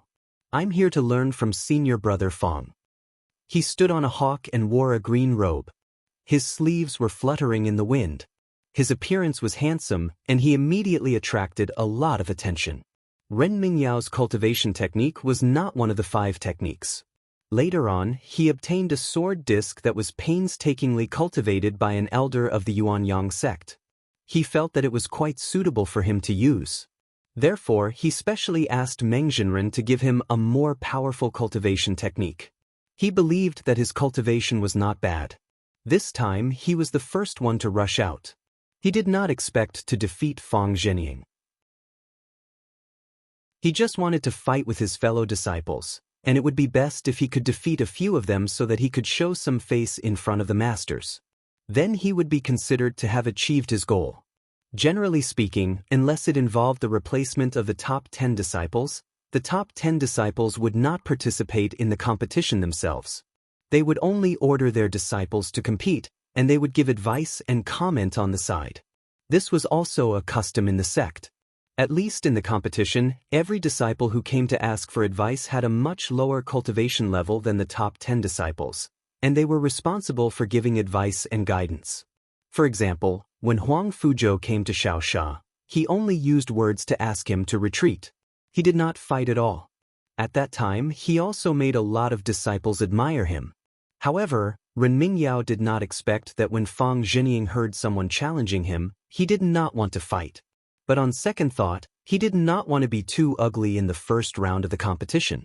So he waved away a fellow disciple who was about to step forward, stood up proudly and said, "I will fight him in person. You don't need to intervene." Target equals _blank. Chapter 328. Fang Zhenlu stepped down from the peak, the waves under his feet supporting his body as he rolled and arrived in the middle of the field in an instant. Ren Mingyao was startled. He thought that fighting a few rounds with Fang Zhenlu's disciples would make Meng Zhen notice that his cultivation had improved. He never expected that this person would personally enter the field. He couldn't help but be shocked. But on second thought, to be able to fight against the top 10 disciples, as long as he could hold on for a few rounds, he would be able to show some face in front of the spiritual masters, It would be much better than fighting against this person's disciples. So he quickly got excited again, came forward and said, "Fang Shixiang, please give me some pointers." Fang Zhenlu waved his sleeves and said with an indifferent expression, "Junior Marshal Brother Ren, you don't have to stand on ceremony. Show me whatever you have." Though Ren Mingyao knew that he was not as good as this person, these words still made him uncomfortable. He forced a smile and said, "Then please forgive me for offending you." Elder Sun stood in midair, his eyes half closed, and did not say anything to disturb him. During the competition between the disciples of the sect, all of them displayed their skills and techniques. Sometimes, they would fight until they were drunk and could not stop in time, so it was inevitable for them to suffer some minor injuries. However, if the battle was intense and there was a threat to one's life, he would be needed to save them in time. Zhang Yan looked over. He had done some research beforehand. Fang Zhenlu's Dan was of the 3rd rank, and his cultivation method originated from one of the 5 techniques and 3 scriptures, the Xuanzijin Miao Upper Cave technique. However, though this person's cultivation method was the same as Xiao Bo's, he had already broken through the chakras and formed a mana seal. He had long mastered the control of his Dan Sha. Once a cultivator's seal was formed, the cultivation method would be the same, but the techniques used would be ever-changing and different. Ren Mingyao shouted, and the hawk under his feet screeched and brought him up into the clear sky. He waved his sleeve, and a sword board flew out of his sleeve and circled in midair. It released strands of light that were as thin as gossamer, shining brightly. He pointed with his fingers and said, "Quick!" As soon as he said this, a sword light that was as thick as an arm shot out from the sword plate, and then it shook and exploded into a myriad of sword chi that sprayed down like fireworks. Fang Zhenlu was still smiling. He stood there motionlessly, as if he didn't care about it at all. However, balls of pearl-like ice jade-like water of different sizes floated up behind him. This ball of water was the size of a fist, the size of a grain of rice, transparent like amber, sparkling and translucent. It circled around his body, moving here and there, flying about indefinitely. When it was reflected by the morning sun, it actually emitted a rainbow light. The colors were gorgeous and dazzling. The tens of thousands of sword lights charged down and collided with the water droplet. It was as if they had collided with 10,000-year-old ice. Clanging sounds rang out as the golden light exploded and bounced off. Fang Zhenlu stood among them. He didn't seem to be affected at all. He smiled and said in a loud voice, "This technique of yours is a trick. It's similar to the technique of Yuan Yang sword sect. You use external things, but you didn't get the true inheritance, and your technique doesn't match. It looks powerful, but within 100 years, others might not be as good as you, but after 100 years, your cultivation will definitely be weaker than your peers. This is a method of neglecting the essentials. If I were your master, I would definitely abandon you." As a disciple of a Xianmen aristocratic family, he naturally wouldn't give Ren Mingyao any face. He dug out all of his shortcomings and belittled him. However, he couldn't say that he wasn't. After all, every sentence he said was to the point, and he frankly pointed out the disadvantages of Ren Mingyao's current technique and the harm it would cause in the future. It wasn't that Ren Mingyao didn't know the harm.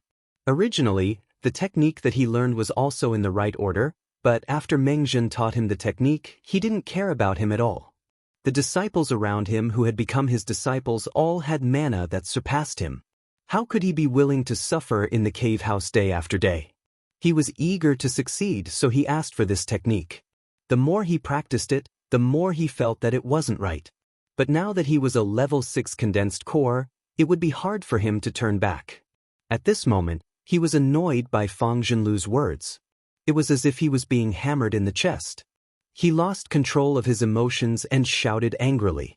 He pointed at the sword plate. The sword plate shook and turned, and in a split second, it shot out dozens of sharp golden rays. The golden rays were condensed into a golden beam. When they appeared, they made whooshing sounds, like shooting stars, and arrived in the blink of an eye. These golden lights were formed from the divine weapons he had refined, and were completely different from the ordinary sword chi. Originally, he wanted to fight a few rounds with Fang Zhenlu before using them as his trump card, But under the watchful eyes of the crowd, he was provoked by Fang Zhenlu's words, and he couldn't help but be at a loss. He wanted to use this method to regain some face. Fang Zhenlu's expression was slightly surprised. He nodded and said, "That's more like it." Although he said that, he still didn't dodge.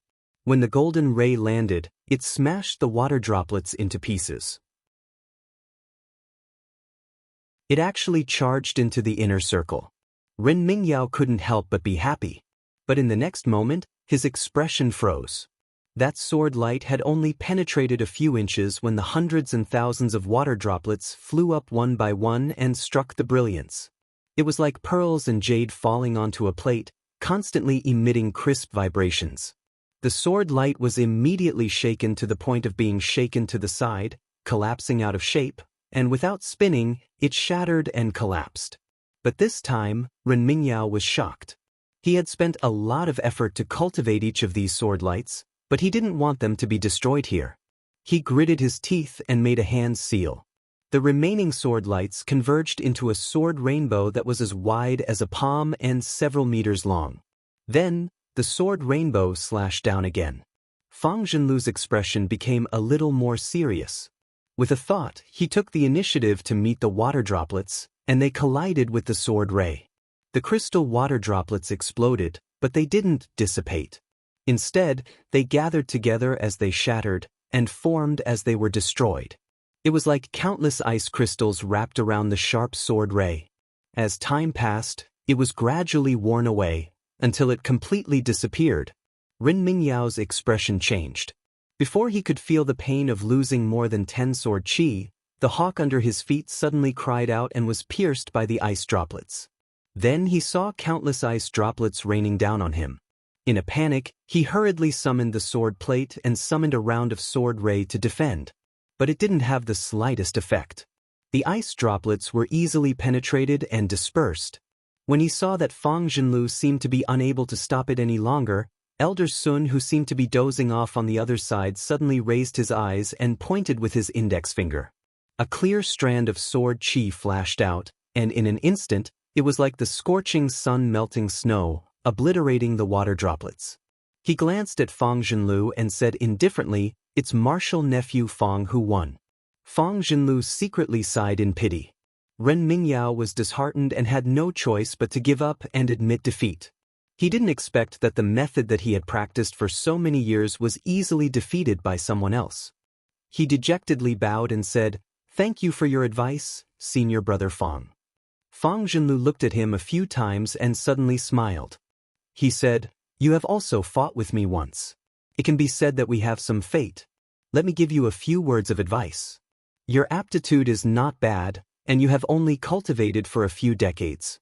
If you can get rid of all the crooked methods that you have cultivated, maybe there will be a day when your master will value you again." After that, he flicked his sleeves and left on a cloud of smoke. He returned to the peak and sat down. Ren Mingyao listened to his words and returned to the bottom of the cliff in a daze. He sat there without saying a word. Huang Fuzhou, who was watching the battle from the cliff pavilion, saw him like this. It was as if he thought of himself back then and felt the same way. He couldn't help but shake his head and say, "It's a pity that Ren Mingyao's aptitude is not bad. If he could calm down and deal with Fang Zhenlu, he would definitely be able to fight a few more rounds. He wouldn't be so helpless." The woman beside him turned her head and said softly, "Senior brother Huang, so what? He will struggle again. In the end, he will still lose. Those who don't understand the general situation will end up like him." After Huang Fuzhou heard this, after a long silence, he couldn't help but ask, "Why does Immortal Qin want me to stop that junior brother Zhang?" The woman smiled lightly and said, "How can I know the meaning of Immortal Qin? But as long as senior brother does as you say, regardless of victory or defeat, there will be benefits for you." Huang Fuzhou nodded subconsciously. He also knew that if he took this step, he would not be able to gain Qi Yuntian's trust in the future. If it wasn't for the fact that he cared about his fellow disciples on Yangyue Island, he would not have agreed to Immortal Qin's conditions. However, he was not a weak-willed person like Ren Mingyao. Since he had already made a choice, he would not think too much about other things. That would only mess up his state of mind. At this time, in the sky, Ning Chongxian also looked at Ren Mingyao, shook his head and sighed. Junior brother Ren originally had some spirit, but now that he has been distracted by Fang Zhenlu's words, I'm afraid he won't be of much use in the future in martial Uncle Meng's eyes. Zhang Yan nodded in agreement. As a disciple of a master and a disciple, the most important thing was temperament, followed by cultivation aptitude. And the reason why Ning Chongxian wanted him to become Qi Yuntian's disciple was also because of this. Ren Mingyao was anxious for success, and once he encountered a setback, he would lose his soul. It was no wonder that Meng Zhen only accepted him as a registered disciple and no longer paid attention to him. After Ren Mingyao and Fang Zhenlu left, another person stepped on a cloud of smoke and entered the field. This person's hair was crooked, his beard was untrimmed, and his robe was full of grease and stains. He looked extremely miserable. He picked up the wine pot and drank a mouthful. Then he tore open his robe and shouted towards the 8th peak, "Luo Qingyu, junior brother Luo, I'm here to challenge you." Zhang Yan saw that this person did not break through the formation in the valley, nor did he come down from the 10th peak mountain, but he could still stand there and shout a challenge. He was slightly surprised and asked, "Senior brother Ning, may I know who this person is?" Ning Chongxian said coldly, "This person's name is Zhou Yong. Junior brother should have heard of his name." Zhang Yan nodded and could not help but look at this person a few times. This Zhou Yong was originally married into the Chen clan, but he later heard that he was entangled with a female demon and even gave birth to a son, causing the Chen clan to be furious and order him to personally kill the female demon and her son. Zhou Yong had no choice but to kill the mother and son, but after that, he abandoned himself to despair and later stepped down from the position of the top 10 disciples. Only then did it become Fang Zhenlu's turn. Luo Qingyu's eyes flashed when he heard the challenge. He also stood up from the peak and leaped down with a green light. When Zhou Yong saw him coming down, he smiled and threw away the wine pot in his hand. Then he waved his hand and gathered all the Dan evil qi in his body at one point, releasing a thick yellow light that expanded to 1,000 feet wide. He did not wait for Luo Qingyu to stand still and brazenly collided with him. Luo Qingyu snorted when he saw this. In an instant, the green light shone brightly and the whole sky was filled with green. In the blink of an eye, the two collided without any fancy tricks. Then there was a loud explosion and a whirlwind on the ground, pressing down on the grass and leaves on the mountain. When the tens of thousands of disciples outside the mountain heard this sound, they all felt short of breath and dizzy. The two figures separated in the middle. Zhou Yong, with blood on the corner of his mouth, staggered back and panted, "Junior brother Luo, I lost." Elder Sun's eyes were calm and he said in a low voice, "Junior brother Luo won this battle." No one would have thought that the outcome of the battle would be decided so quickly. Half of Luo Qingyu's sleeve was also torn to shreds and his arm was exposed. He frowned and said, "Senior brother Zhou, you know that I have supernatural powers to protect myself, but you still use such a barbaric method. You are obviously asking for defeat." Zhou Yong spat out a mouthful of blood and then looked up at the blurry shadows in the sky and shouted, "In terms of cultivation, I am not bad, but I am not a match for your supernatural powers. I admit my defeat." After saying that, he laughed loudly and left in a cloud of smoke. Luo Qingyu's face changed slightly, as if he had thought of something, and he secretly said, "Oh no." Zhang Yan looked at Zhou Yong's figure in the distance, but his face was thoughtful. At this moment, a cold light suddenly shot out from Ning Chongshuan's eyes. He shook his sleeves and floated to the middle of the field. He looked up at the 9th summit and said coldly, "Su Wenin, I will fight you." Target equals, understood like. Chapter 329. Above the 10 Peaks mountain, there was an auspicious cloud with a width of more than 10 miles. Auspicious mist covered the sky, the light was like flowing waves, and the clouds were like rolling smoke. The 4 heaven abode masters of the Yingtsang sect were sitting on the cloud, looking down at the grand competition. The person who sat on the west side was an elegant young Taoist who looked like a virgin. This was Xiao Rongyu, spiritual master Xiao. After hearing Zhou Yong's words, he couldn't help but point at him and smile. This junior has some good eyesight. Immortal Han sat on the south seat. His eyes were like shooting stars, and his appearance was elegant. He glanced down and snorted. He thinks he's smart. However, Immortal Shao leaned back slightly and laughed loudly. He shook his head and waved his hand. Don't blame him, don't blame him. His intention is good. Junior brother Han, Ning Chongxian really challenged martial nephew Su. It's just as you expected.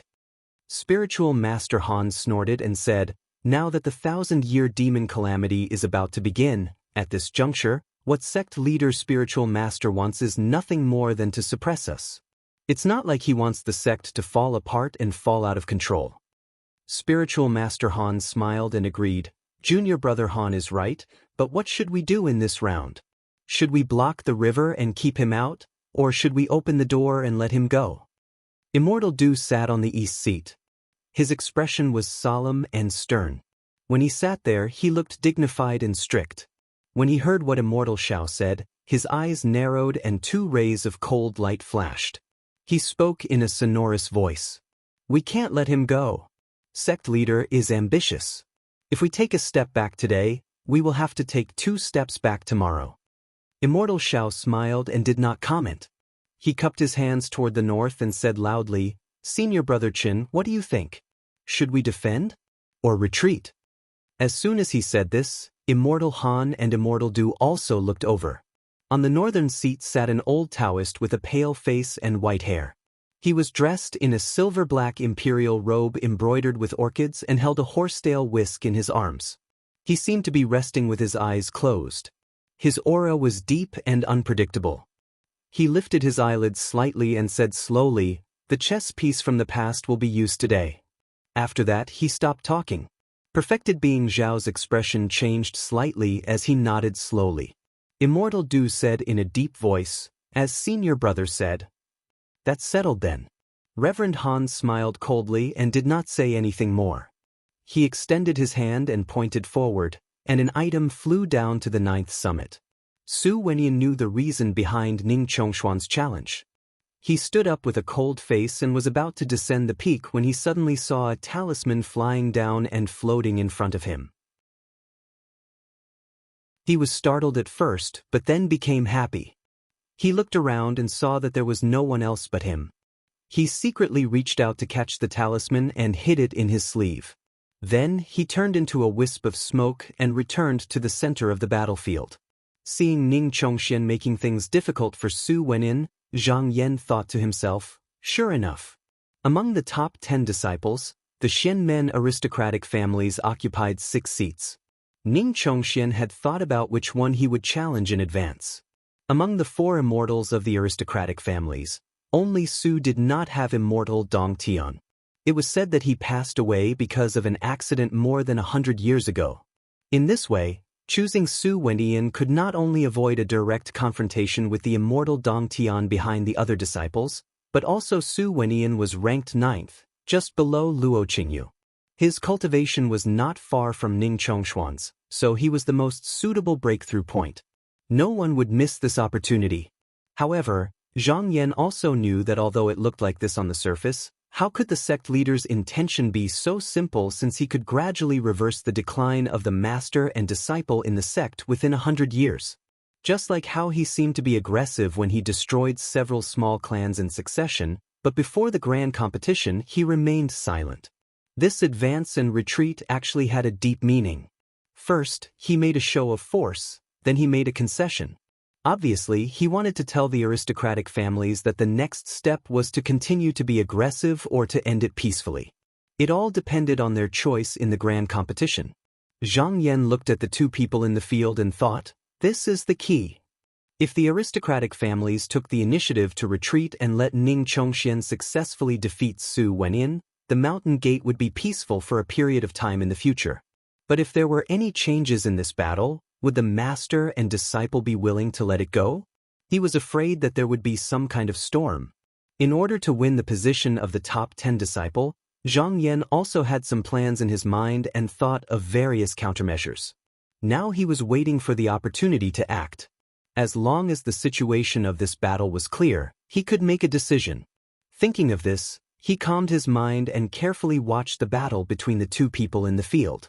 Su Wentian's chin was slightly protruding, his nose was high, his eyes were long and slender, and his ears could be seen. Although he was not ugly, he had a strange appearance. After he and Ning Chongxian bowed to each other, he swayed his body and retreated 300 feet away. The technique he cultivated was one of the 5 techniques, the Azure Spirit Manifestation Technique. This technique was extremely tough when fighting with others, and it was not easy to lose. However, it had a flaw, and that was if he didn't cultivate it to a high level, his attacking methods would be slightly weak. He often heard of Ning Chongshuan's reputation, but he had never fought with him. Therefore, he decided to test his opponent's strength first. He clapped his hand and suddenly a green gas flew out, converged into a green ball and fell down. Ning Chongshuan's body did not move, but a cold look appeared in his eyes. From the top of his head, a sword light flew up and made contact with each other. There was a sound of a rope saw, and in the blink of an eye, the green gas was torn into pieces. The sword light flashed and went out another few hundred feet, and just now it disappeared without a trace. Su Wenian was a little surprised. Although it was just a casual attack with the intention of testing, he was surprised to see that Ning Chongxian took it so easily. He unconsciously raised his eyebrows and secretly became vigilant. Ning Chongshuan's Thousand Cloud Sword Sutra was a killing technique, and it was best at attacking the enemy. Naturally, he was not willing to let his opponent use it. With a shout, a smoke flew out from the top of his head and instantly condensed into a cold sword chi. He pointed it down and it shot down like rain. Su Wenian let out a and shook his body. A series of whistling sounds could be heard as countless green lights appeared on his body. They turned into green ropes that swayed in the air and collided with the sword chi. Although some of the ropes were cut off, they regenerated quickly and recovered in an instant. Ning Chongshuan's expression was calm, but his eyes were piercingly cold. His body did not move, but with a change of his mind, there was a sword chi flying out. As this sword technique flew, there was only a flash of light, and a ravine was plowed in the green gas. It was extremely sharp. Su Wentian's expression was calm. He didn't dare to underestimate his opponent, and he carefully circulated his profound arts. Under the pressure of the sword lights that were like pouring rain, the clumps of green lights advanced wave after wave, unceasingly slicing and regenerating. They were like grass that couldn't be cut off, and there was no end to them. They firmly protected the inner circle, and there was no way for them to lose. After fighting for a while, Ning Chongxian suddenly pinched the technique, and a blurry sword shadow suddenly flew out from his back. Like a flying arrow, it flashed and appeared in front of Su Wenian. This came so suddenly that Su Wenian was shocked. He only felt a chill on his face, and a sense of danger rose in his heart. But his reaction was also fast. He suddenly moved his Xian Qi, and the green light instantly turned from soft to hard. There was a solid green giant shadow that rose up, like a pillar, and hit the sword light. Suddenly, there was a muffled explosion, and his eardrums hurt. It took him a while to recover just now. Su Wenian was secretly shocked, and could not help but think, this Ning Chongxian has only entered the realm of collapse for about 20 years, but he has already broken through the acupoint. This is really unbelievable. No wonder Sun Jinren thinks so highly of him. Fortunately, he has not condensed his mana and true seal, or else he would not be able to deal with it so easily. Seeing that the opponent could not break through his Xian Qi, he was not in a hurry. He let the sword light move back and forth above his head, and secretly waited for an opportunity. After defending for a while, he suddenly felt that the opponent's sword chi was slightly weaker. He knew that it was time for the opponent's power to weaken.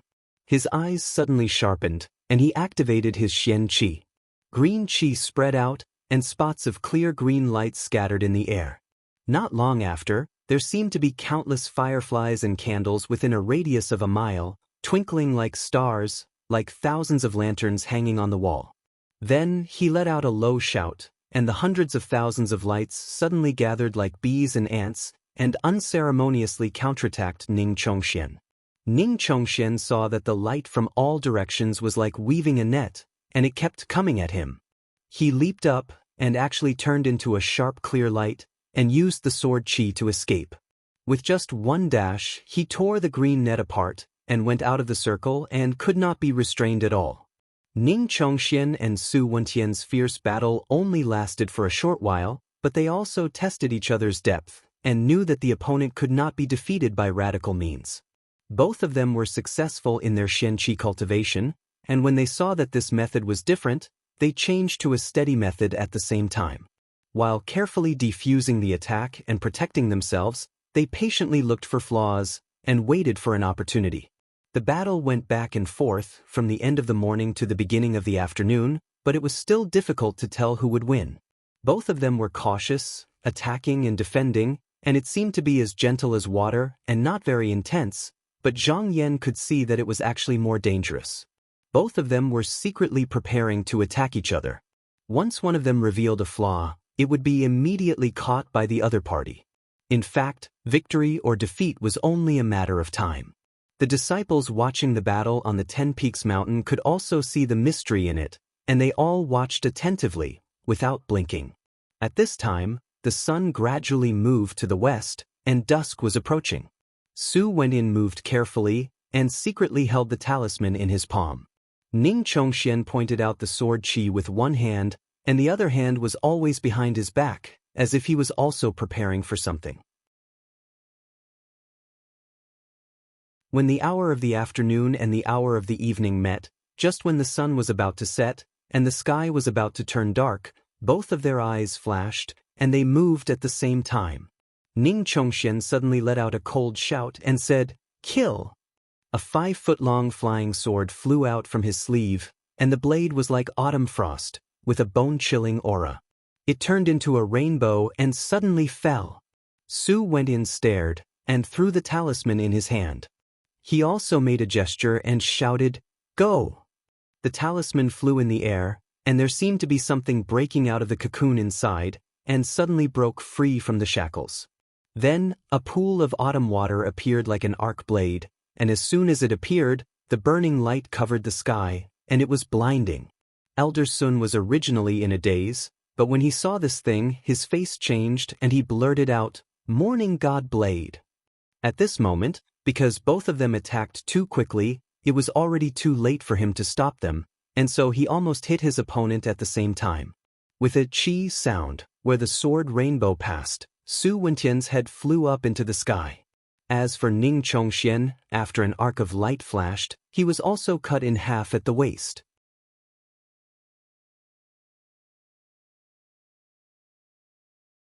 Chapter 330. The fierce battle between Su Wenyin and Ning Chongxian was also beyond everyone's expectation. Seeing both of them being killed at the same time, it immediately caused a wave of exclamations. It should be noted that the two of them were outstanding talents in the sect, rising stars of the younger generation. Both of them were hard to come by in 100 years, especially Ning Chongxian, who was Immortal Sun's favorite disciple. If he died, wouldn't it cause a fierce fight between the aristocratic families and the disciples of the sect? Thinking of this in their minds, many people in the field turned pale and panicked. But there were also many people in the field who remained silent. They stood there without saying a word, but their eyes kept flashing. No one knew what they were thinking. Zhang Yan's eyes were deep. He didn't say a word, but just stared at the field. After Su Wentian's head flew up, it floated in the air. But strangely, there was no blood, and there was no panic on his face. Instead, he looked calm. Suddenly, a green light burst out from his broken neck. It was as soft as oil, like green jade cream. It rushed up and pulled the 6 young chief leaders' head back to his neck. After it was put back in place, the green light flashed again, and the wound faded away, returning to its original state. He wriggled a little, reached out to touch it, and let out a long breath. Just now, Ning Chongxian was beheaded. From his broken waist, wisps of green light flew out, pulled the upper half of his body down, and then the upper and lower body merged together. In an instant he was healed. There was a flash of light on his clothes, and the cut was wiped away. He waved his sleeve and formed a seal. With a flash of light, he summoned the magic sword back and put it away. After putting it away, he stood in the void with his hands behind his back. His face was still cold, and there was not the slightest change in his expression, as if nothing had happened. Everyone present was stunned. The Wang sisters and Lu Yenyi, who were watching the battle through the silver mirror, were also stunned. After a while, Qiu Hanyue suddenly reacted. She pointed at the mirror and pulled Qi Mingjiao's sleeve. She said anxiously, "Senior Sister Qi, is this?" Qi Mingjiao sighed. She was a little nervous just now. If Ning Chongxian died, it would really cause turmoil in the sect. She thought for a moment, then nodded and said, "That's right, this is one of the 12 magical powers of my Qinsong school. Void Life Qi. Once this technique is completed, as long as there is still a breath of vitality, even if the limbs are torn into pieces, you can use your divine ability to pull them back. As long as you can reconnect them in a short period of time, you will not be injured and will not die, just like how you were in the beginning." Although she said it lightly, the scene of the Wang sisters being chopped off at the waist and having his head cut off gave the Wang sisters a great shock. Just thinking about it made them tremble in fear. His chest was stuffy and he was short of breath. Not to mention the fact that the two of them dared to test the law with their own bodies. They even acted as if nothing had happened. Just how strong were their wills? Wang Kading asked timidly, "If Master were to face such a person, Senior Sister, do you think he would?" Tian Kun suddenly snorted angrily and interrupted her, saying, "Shut up, Master won't lose." In Wang Kading's impression, Tian Kun had never spoken so harshly. At first, she was frightened, but then her eyes reddened and she said in a wrong tone, "Why are you being so fierce? I'm just worried about Master." Wang Kaiwei also bit her lower lip, a trace of worry appearing on her face. Lu Yenyi frowned. At first, she didn't have a clear idea of what kind of opponent her master would be facing. She also didn't have a clear understanding of the previous two battles, but now she had a deep understanding. None of the top 10 disciples were ordinary people. If they were unlucky, they would lose and die. Thinking of this, she couldn't help but worry, saying, "I wonder if Master can win this kind of opponent?" But looking at the Wang sisters' expressions, she was shocked again and secretly blamed herself. As the eldest senior sister of the school, how could she have panicked first? A slight smile appeared on her face. She stretched out her jade arms and hugged the Wang sisters, one on the left and one on the right, comforting them softly. "How can we estimate Master's cultivation? Junior sisters, just watch at ease." When the Wang sisters saw that her expression was relaxed and her tone was filled with confidence, they felt slightly more at ease. At this moment, Elder Sun's expression recovered slightly. He shouted at the two and waved his sleeves, saying, "There's no winner in this round. If you want to continue, go back and rest first and wait for tomorrow." He shook his head again. It was also because he was too worried that he was panicking. But on second thought, even if he couldn't make a move, there were still a few true masters of grotto heavens in the sky. How could they allow their disciples to be hurt? He also came back to his senses now. That strike was probably just a strand of saber chi sealed by the morning god saber using the talisman. These weapons were all arrogant and not easy to talk to. Even the true masters of grotto heavens treated them politely and treated them as equals. Why would they be willing to serve a junior? Su Wenyan smiled at Ning Chongxian, his eyes sparkling. "Junior brother Ning, I didn't expect you to have mastered this supernatural power." Ning Chongxian said plainly, "I've just learned it, I'm far from senior brother Su." The two stared at each other without backing down. They gave each other a fist salute and went their separate ways. Ning Chongxian went back to the cloud. Zhang Yan took out a talisman and pointed at it. It turned into a soft cloud and floated down. He said, "Senior brother Ning, just now, you must have consumed a lot of your qi of vitality. Why don't you sit down and rest for a while?" Ning Chongxian nodded at him, sat down, and began to regulate his breath. Zhang Yan looked into the distance. After the battle between Ning Chongxian and Su Wenyan, he also figured out that Zhou Yong's words just now were not without reason. When Zhou Yong and Luo Qingyu fought, Luo Qingyu was not hurt at all. He only lost a sleeve, but Zhou Yong vomited blood and retreated. Although Luo Qingyu was no longer one of the top 10 disciples, his skills were not that bad. There was no reason for Luo Qingyu to win so easily in such a head-on collision. It was just that the two of them separated right after they met, and not many people saw it clearly at that time. But Zhang Yan saw it clearly. The real reason was that Luo Qingyu managed to injure Zhou Yong severely at the cost of one of his arms. But then he reattached it with a supernatural power. Therefore, Zhou Yong loudly said that it was not that he did not try his best, but that he was helpless in the face of the supernatural power. This was probably a warning to the disciples of the aristocratic families that Ning Chongxian was likely to use this supernatural power as well. If they were to fight later, they should be careful. When Ning Chongxian was in the mystic light realm, the skill he practiced was of the metal and wood attribute. As for the void origin life chi, it was a wood-type ability, so he would most likely be able to learn it in a short period of time. Zhou Yong must have noticed this as well, which was why he used the opportunity of defeat to warn him. However, in this competition, there were a few Grotto Heaven masters competing. If Zhou Yong could think of it, how could they not? Zhang Yan shook his head. Whether Zhou Yong was sincere or not, or for some other purpose, it had nothing to do with him. He was too lazy to think about it.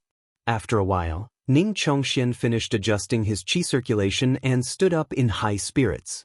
His eyes were shining, and he said confidently, "Su Wentian's trump card is gone, but I still have a trick up my sleeve.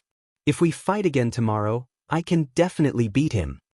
Zhang Yan smiled and said, "What senior brother Ning used just now was the void vitality of the sect, right? It really has the ability to reattach limbs. I thought it was an exaggeration, but after seeing it today, it is indeed a supernatural power." Ning Chongxian shook his head and said, "If I can kill you once, I can kill you twice. And this skill consumes a lot of qi. I can only use it in this competition because I am under the protection of the masters. If I were to fight with the demons, how could I be so calm?" Zhang Yan nodded in agreement. He had also traveled the world before, and when he fought with an enemy, it could be said that the situation was ever-changing, and the slightest bit of carelessness could lead to defeat and death. If one's body or limbs were severed, they would immediately lose the ability to fight back. Even if there was a way to prolong life, what could it do? But if he met an unknown opponent, at the crucial moment, he could take the enemy by surprise and exchange injury for life. Just as the two were talking, another person jumped out of the valley and entered the field. This person's body was more than twice the size of an ordinary person. His eyes were like an eagle's, and there was a faint divine light when he looked around.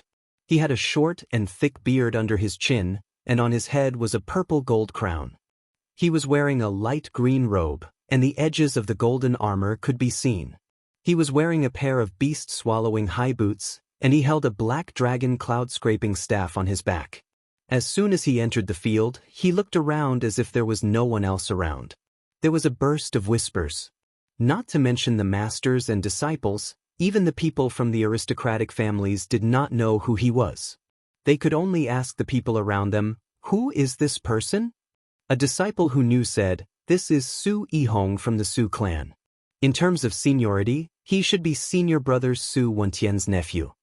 Hearing Su Yihong's name, everyone thought of him just now. But this person was always out killing demons and rarely stayed in the mountain.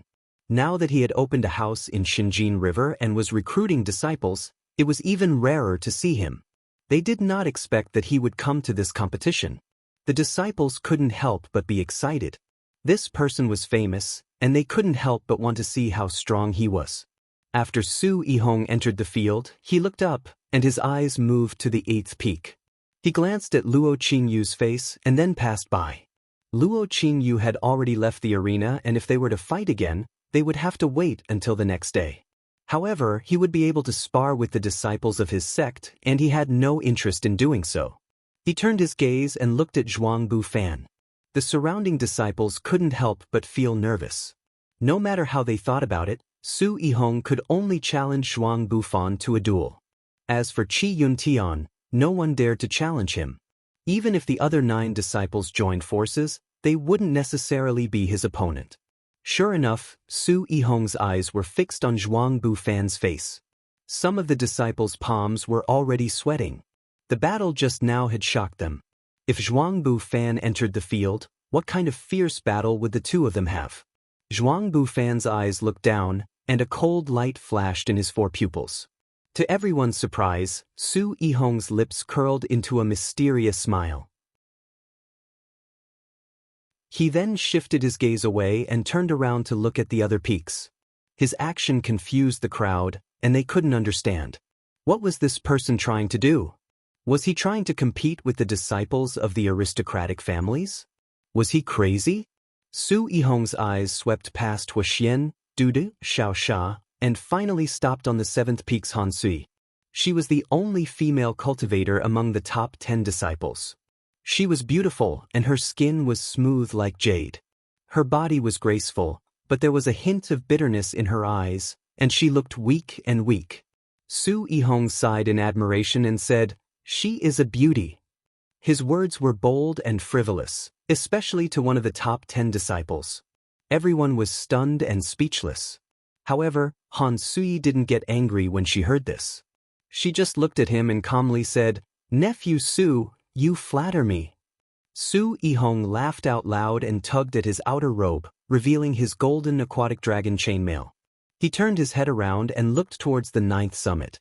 When he opened his eyes, he said loudly, "Third uncle, your nephew is here to seek guidance from you." His words caused the crowd to go into an uproar. Everyone had different thoughts. What did Su Yihong mean by this? Could it be an internal strife within the family? Elder Sun frowned. He couldn't figure out what was going on either. He stepped forward and rebuked, "Su Yihong, martial nephew Su has just fought. He can't fight again today. If you want to learn from him, wait until after he and martial nephew Ning decide the victor tomorrow." Su Yihong didn't say anything. He just smiled at Su Wenyan. Su Wenyan took a deep breath and stood up in front of everyone's surprised eyes. Then he said calmly, "There's no need to fight. I've already fought against my nephew, and I've lost 9 out of 10 battles. I'm not his opponent, so I'll just admit defeat." As soon as these words were spoken, the entire place instantly became so silent that a pin drop could be heard.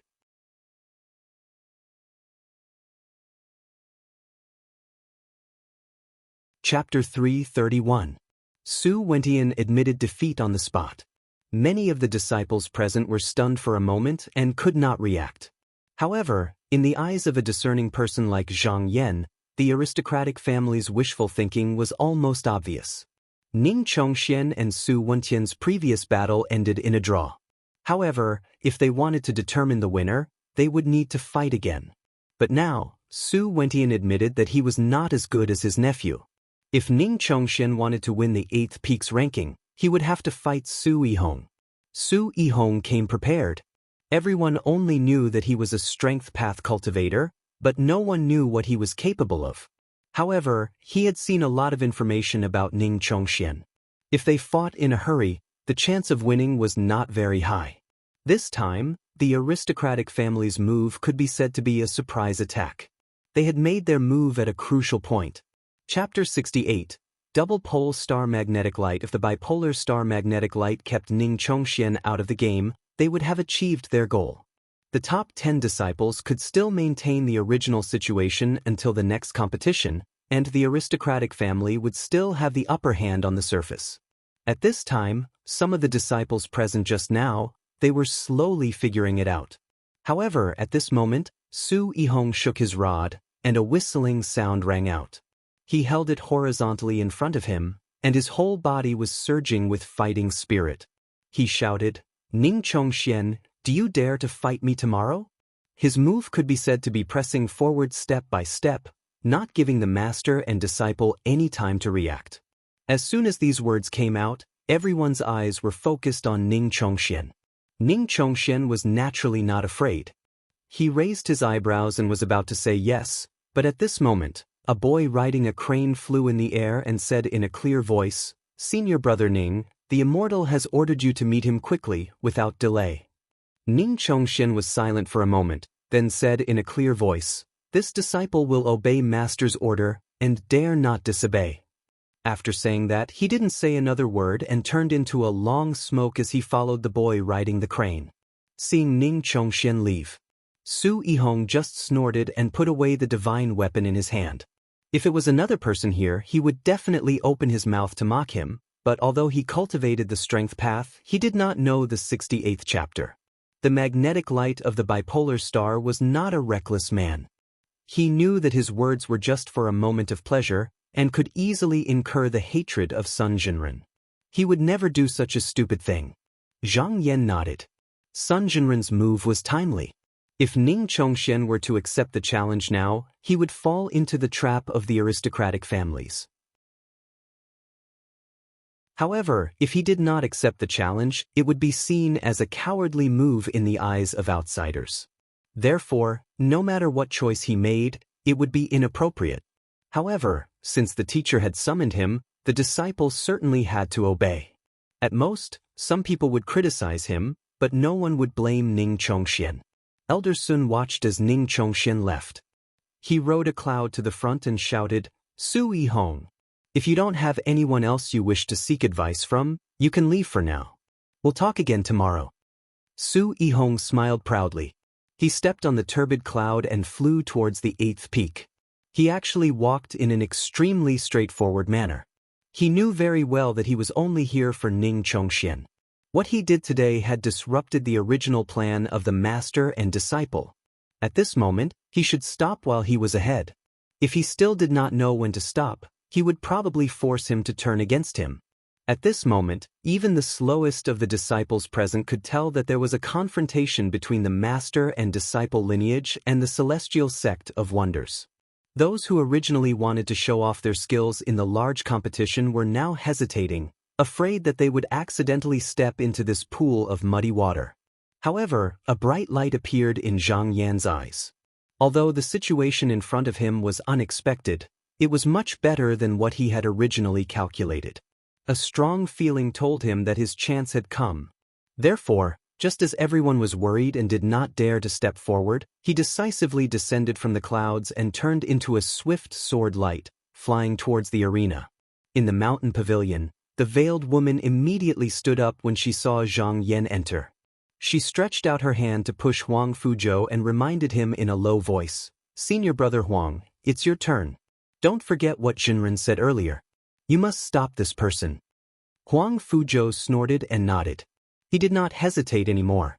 With a loud shout, he also turned into a wisp of smoke and almost arrived at the arena one after another with Zhang Yan. Elder Sun glanced at him. He also recognized Huang Fuzhou and said to him in a low voice, "Martial nephew Huang, you're one step behind. Go back first." Huang Fuzhou bowed to Elder Sun and said in a low voice, "Elder Sun, I'm not here for the position of the top 10 disciples. I'm here to look for junior brother Zhang." He raised his head and turned to look at Zhang Yan.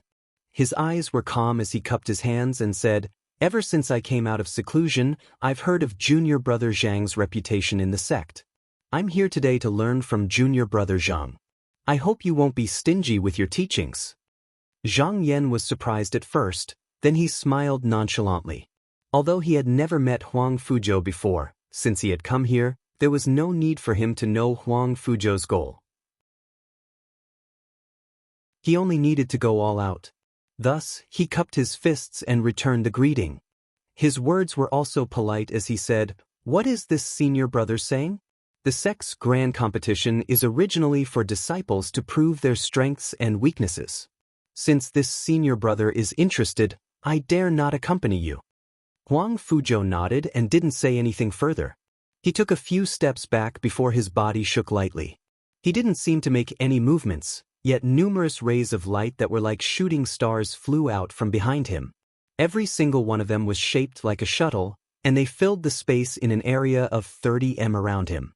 Sometimes they moved slowly, sometimes they flashed swiftly, and they were like agile swimming fish that leaped about indeterminately and were extremely restless. His face was completely solemn, and he did not show the slightest sign of underestimating his enemy. He had heard of Zhang Yan's reputation and knew that he was skilled in the art of flying swords. After that, he had asked about the details of the battle between Zhang Yan and Tu Xian, so he had a rough idea of how to deal with the enemy. However, he still had to be careful when facing the enemy, not daring to make any mistakes. Zhang Yan saw that he was on the defensive right from the start, so he was not in a hurry to make a move. Instead, he rode his sword light and circled around the person. Not long later, he found a spot that he suspected to be a weak point. He pointed and a sword light slashed down. Huang Fuzhou gave a low grunt and pointed with his hand. A golden light that was 10 feet wide and had 2 perfectly round ends flashed out. It was like a mirror that could reflect oneself. When the sword light landed, it was like the spring water in a pond being blown away. Layers of ripples spread out, but it could not be broken. When the sword light met with obstruction, it did not retract. Instead, it circled around Huang Fuzhou, looking for a good opportunity. Huang Fuzhou's expression was calm as he stood in the center circle. The light in front of him was like a wheel of light. It followed the sword pill and circled around him. It was not slow at all, protecting him from wind and rain. He was not in a hurry to attack. Immortal Qin had said that as long as he agreed to deal with Zhang Yan, regardless of victory or defeat, he had promised him a lot of benefits. Thus, he did not hope to win against Zhang Yan. It was already 5:15. In another 4 to 6 hours, it would be the second day. At that time, both sides would have to stop. If they wanted to decide the victor, they would have to wait until after the morning. Zhang Yan saw that his defense was tight, so he activated the sword pill. The sword light trembled and instantly split into 6, attacking from all directions. Huang Fuzhou faced the battle calmly. He pinched his spell and saw that the scattered starlight in the sky seemed to be attracted by something. Like moths flying into a flame, they flew towards the sword pill. They gathered more and more, and in an instant, it was as if they were covered by a layer of black gas. Zhang Yan's sword pill was connected to his mind, so he immediately noticed that the sword light was slightly slow. He was shocked and knew that something was wrong. He stopped attacking forcefully and recalled the sword pill. Looking closely, he saw that there were black lines entwined on it that could not be removed. He muttered to himself for a moment and used his Dan Sha to rush upwards. After a few breaths, he wiped away the impurities on it and it returned to its original state. Huang Fuzhou smiled deeply. This technique of his was called magnetic light of 2 poles. When practicing it, one needed to find a pure aura of 2 poles earth veins and absorb the true sand day and night. It would take 10 years for one to achieve small success. Once this light appeared, it would automatically attach itself to the flying sword Dharma treasure. However, if it was not expelled in time, it would accumulate and slowly corrode the sword until it was completely destroyed.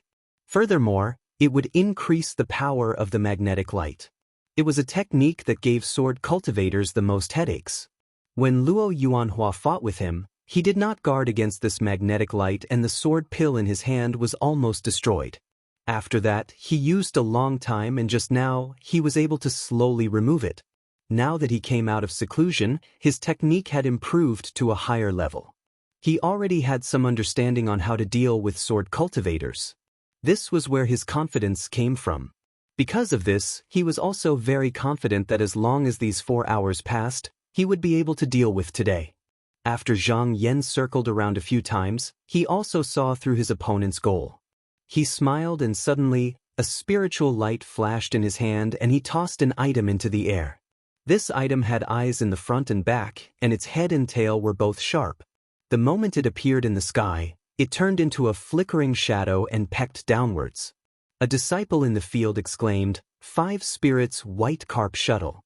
Not only was Huang Fuzhou not shocked, but he was also overjoyed. He thought to himself, "I have been waiting for you for a long time. You came at the right time."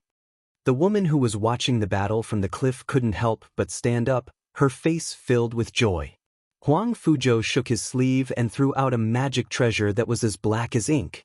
It went straight towards the 5 spirits white carp shuttle.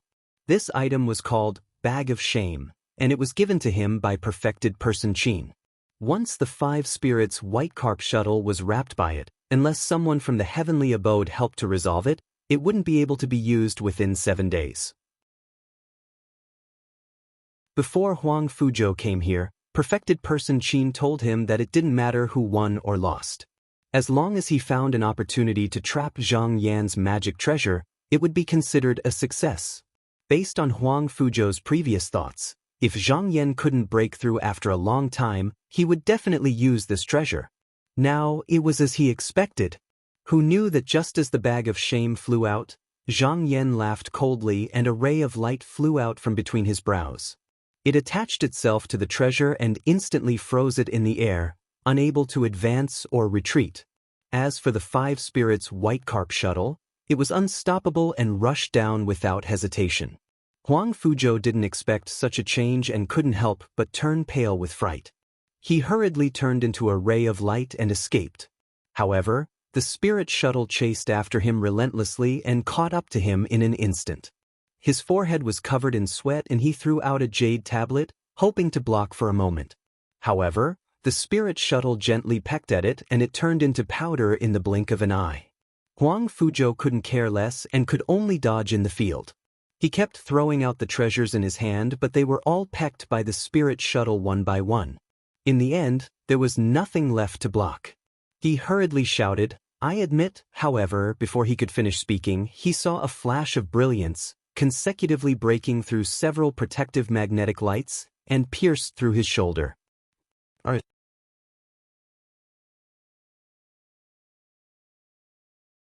Chapter 332.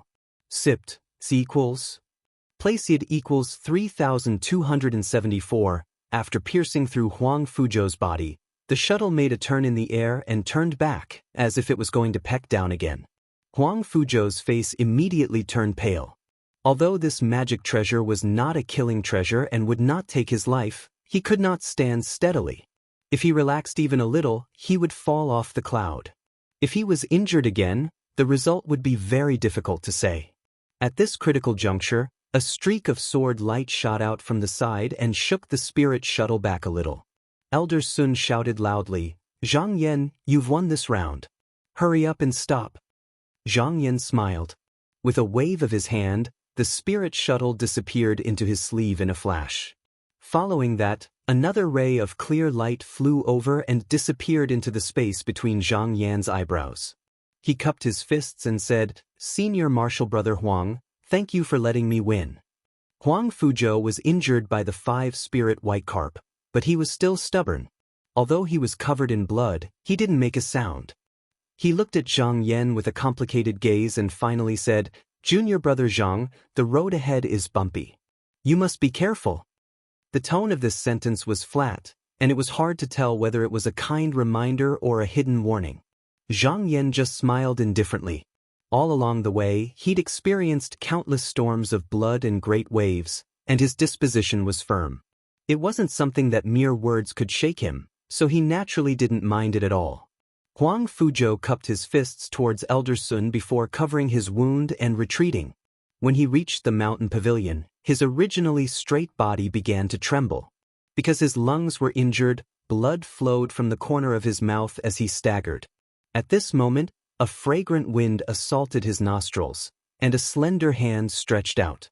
She supported him and heard a gentle voice whispering in her ear, "Senior brother, be careful. Don't talk, it's more important to treat your injuries first." Huang Fuzhou nodded at her, then trembling, he took out a jade bottle from his sleeve. The woman took the bottle from his hand and took out a few pills. She placed them in her fair and delicate palm and helped Huang Fuzhou swallow them. After Huang Fuzhou swallowed the pills, Huang Fuzhou took a deep breath. His wounds immediately closed up, and he was helped to the bed by the woman. He quietly adjusted his breathing, and not long after, he regained some of his spirit. He opened his eyes and saw the girl looking at him with concern. He couldn't help but sigh and said in shame, "Junior sister, I'm not as skilled as you. What can I do?" Huang Fuzhou knew that he couldn't win against Zhang Yan after he was embarrassed, but he still clenched his teeth and persevered, even sacrificing several magical weapons. It wasn't that he valued promises, but he wanted Immortal Qin to know. He had already given it his all. By doing this, Immortal Qin wouldn't treat him too badly. When the woman heard this, her warm and soft body leaned over and held Huang Fuzhou's hand. She comforted him softly, "I've already seen it. This defeat isn't Senior Brother's fault. Senior Brother doesn't need to blame yourself, and I believe Immortal Qin won't blame you." Hearing her call herself I, Huang Fuzhou's heart calmed down. Immortal Qin had once said that if he went up and fought with Zhang Yan, this female disciple would become his Tao companion. This way, Happiness Island would be considered Immortal Qin's people in the future. Even though he had lost, the other party clearly didn't intend to go back on her words. This was good, and his efforts today weren't in vain. When Zhang Yan easily defeated Huang Fuzhou, all the disciples were shocked. Some still remembered that during the competition back then, Huang Fuzhou and Luo Yuanhua fought from morning to night, day and night. They fought for 7 consecutive days, but there was still no clear victor. Until the last day, when Luo Yuanhua's sword pill was too corroded by the magnetic rays, and he couldn't get rid of it in one night, so he was defeated. However, there were people in the valley who weren't convinced and said angrily, relying on the advantage of a magical weapon, what kind of ability is that? Someone immediately retorted, since this magical weapon is so good, why didn't others go and get it earlier?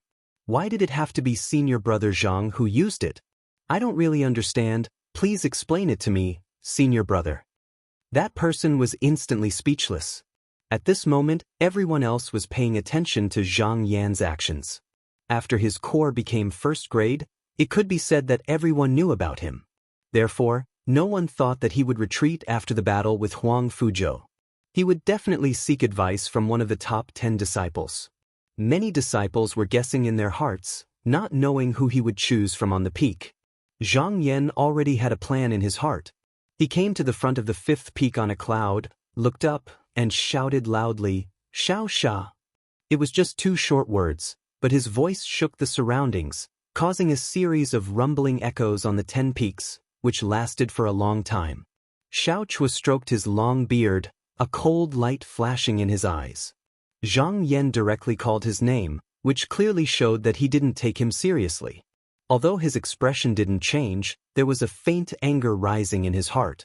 Luo Yuanhua, who was standing behind him, took a step forward and said in a deep voice, "Senior brother, this person just defeated Huang Fuzhou, leave him to me." Xiao Sha pondered for a moment, then said, "All right, but this person has the help of the 5 spirits White Carp Shuttle, junior brother, don't be careful." Luo Yuanhua said, "Senior brother, you know that I am not afraid of this thing." Xiao Chua looked at him for a moment, nodded and added, "Don't underestimate the enemy." Luo Yuanhua frowned, turned around, and took a step forward. A ray of light flashed, and in the blink of an eye he arrived at the foot of the peak.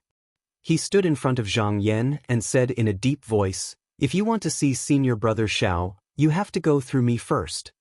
Zhang Yan only saw this person riding on a sword light flying over, his speed was even faster than his own, and he was slightly shocked. Thinking about it, he immediately guessed that this person should be Luo Yuanhua, who was from the same sect as Xiao Sha, who was known as the Sword Celestial. He heard that this person's flying sword technique was excellent, and he couldn't help but carefully size up this person from head to toe. This person's appearance was average, and he wore a 9-sun scarf on his head. His body was moderate, and he wore a grayish-blue robe, which was nothing out of the ordinary. It was just that the light under his feet was floating, flashing back and forth, giving off a strange feeling, as if he could suddenly fly away at any time. This was not an illusion. Luo Yuanhua had cultivated the flying sword technique since young, and he had already cultivated to the point that he was always in sync with the sword qi. If there was any danger, he would be able to escape in time. With the speed of his flying sword, there were not many treasures that could catch up to him. Zhang Yan felt that it was a pity. If it was any other day, he might have the mood to ask him for advice, but his main target today was not this person. Before coming here, he had sparred with Zhao Guangwu, and he knew that if a sword cultivator only wanted to fly, they might not be able to determine the victor even after fighting for half a day. Naturally, he did not have the mood to get entangled with him, and only thought about how to suppress him in a short time. He thought in his heart, "This person has been immersed in the path of the sword for no less than 100 years, and I heard that he had sparred with Shaoqing disciples before, so he must know many superior sword techniques. If I fight with him, I will be using my weakness to attack his strength, which is not a wise move. If I want to win against this person, I will have to use some special moves." His eyes flashed and he made up his mind. He raised his hand and tossed the five spirits' white carp shuttle into the air. The moment the shuttle appeared, Luo Yuanhua revealed a mocking expression, and he instantly turned into a ray of light and left. He was as fast as lightning, and he was 1,000 feet away in the blink of an eye. The five spirits' white carp shuttle could not catch up to him, and after circling around the area, it returned to Zhang Yan's sleeve. Luo Yuanhua said coldly, "Zhang Yan, this treasure is useless to me, so it's better if you don't take it out. You and I will fight it out with our sword techniques, and let me see what's so great about you." As he spoke, his figure pressed forward, and in just 2 shakes, he was already 200 feet away. However, Zhang Yan acted as if he hadn't heard him. He raised his sleeve and summoned the spirit shuttle again. Luo Yuanhua frowned slightly, and he seemed to be a little impatient. With a flash of sword light under his feet, he once again became one with the sword, and flew into the distance. Before the five spirits' white carp shuttle could catch up, the escape light flashed again, and actually flew into the inner circle. In this short period of retreat and advance, he actually managed to shake the five spirits' white carp shuttle out of the circle. The spectators were dazzled by what they saw, only to see a ray of light flashing by, evading the spirit shuttle in the blink of an eye and arriving in front of Zhang Yan. The speed of the sword escape was truly unimaginable. It was extraordinarily fast, and everyone couldn't help but exclaim out loud. Zhang Yan understood that the five spirits' white carp shuttle was after all a treasure that could destroy formations, and it was still not enough to injure people. In the face of the fierce momentum, he was calm, and with a light flick of his finger, drops of serene heavy water flew out one after another. Luo Yuanhua had the intention to test his transcendence energy this time, so he didn't dodge. With a clear shout, the sword light bloomed like a flower, and flashes of light appeared one after another, bouncing off the heavy water. Suddenly, there was a rapid and dense collision sound. He originally wanted to attack from the front and force Zhang Yan to make a move, but after receiving a dozen drops of the heavy water, he felt something was wrong. It was as if he was facing a strangely heavy boulder head-on, and the sword light shook from the impact. His chest felt stuffy, and he almost couldn't withstand the force. Seeing that it was impossible, he immediately stopped resisting, and turned into a stream of light to retreat, avoiding the attack. He switched to the gap on the left of Zhang Yan, and attacked with his sword. At this moment, there was a loud bang above Zhang Yan, and a yellow hand stretched out, its 5 fingers wide open, and grabbed downwards. Luo Yuanhua saw that it was coming fiercely, and didn't want to face it head-on. He turned around, avoiding the big hand, and took his sword to the back of Zhang Yan. His action was to avoid the strong attack, and it was done in one breath. Such a sword technique didn't need to fight directly, and as long as it flew back and forth, it would be too late for one to react. Unless he met someone like Huang Fuzhou, who defended with all his might and was good at breaking flying swords, he could kill his opponent in an extremely short period of time. Just now, he was behind Zhang Yan, and at this moment, a yellow light suddenly appeared under the latter's feet. It was thick and solid, like a rock, and covered his back tightly. Luo Yuanhua didn't know what it was, but as a sword cultivator, he moved like thunder and was as fast as lightning, so he naturally couldn't stay in one place for long. He thought to himself, "Let me see what other tricks you can use." He changed 3 positions consecutively, in heavy water, yellow big hand, and earth element true light. All of them were only used halfway, and he avoided them. From his point of view, Zhang Yan used 3 techniques in a short period of time, and all of them were different, so he must have used most of his mana. Even if he managed to protect the last place, it must be strong on the outside, but weak on the inside, and not as strong as before. It was the place where he could make a breakthrough. Thus, he urged his sword light again, and wanted to attack that gap. EF equals //. Latest update. Who knew that at this moment, he suddenly saw Zhang Yan disappear from his original position without warning, and then his vision blurred, and the conveyance light suddenly shattered. Then he felt a stuffiness in his chest, as if he was hit by a heavy hammer. He couldn't help but spit out a mouthful of blood, and his vision went black. Before he fainted, there was only one thought in his mind: how can this be?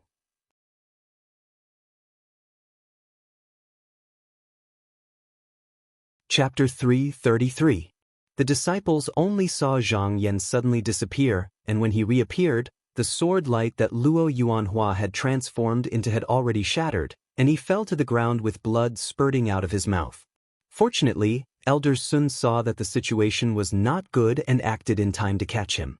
Otherwise, he would have fallen to the ground and died a horrible death. Luo Yuanhua could not understand why this happened, but Xiao Sha, who was watching the battle from the peak, saw it clearly. His face darkened, and he said solemnly, "Minor universe movement escape technique?" However, he did not understand how Zhang Yan had broken Luo Yuanhua's protective sword light. Zhang Yan had just now set up a trap. He had purposely set up obstructions in the north, east, and south, leaving the west unguarded, in order to lure Luo Yuanhua here. On the battlefield, when soldiers surrounded a city, there was a saying, "Surround 3 to kill 1." His move was also imitating the old saying, but in reverse, he had set up an ambush. Zhang Yan was also proficient in the sword escape technique, and he knew that when a cultivator was flying with the sword light, he would not have time to think about anything else. Inertia would make him rush to wherever there was an opening, so he had the confidence to set up this trap. As Luo Yuanhua flew around the battlefield, Zhang Yan secretly used the minor universe movement escape technique, waiting for the other party to fly to the west corner.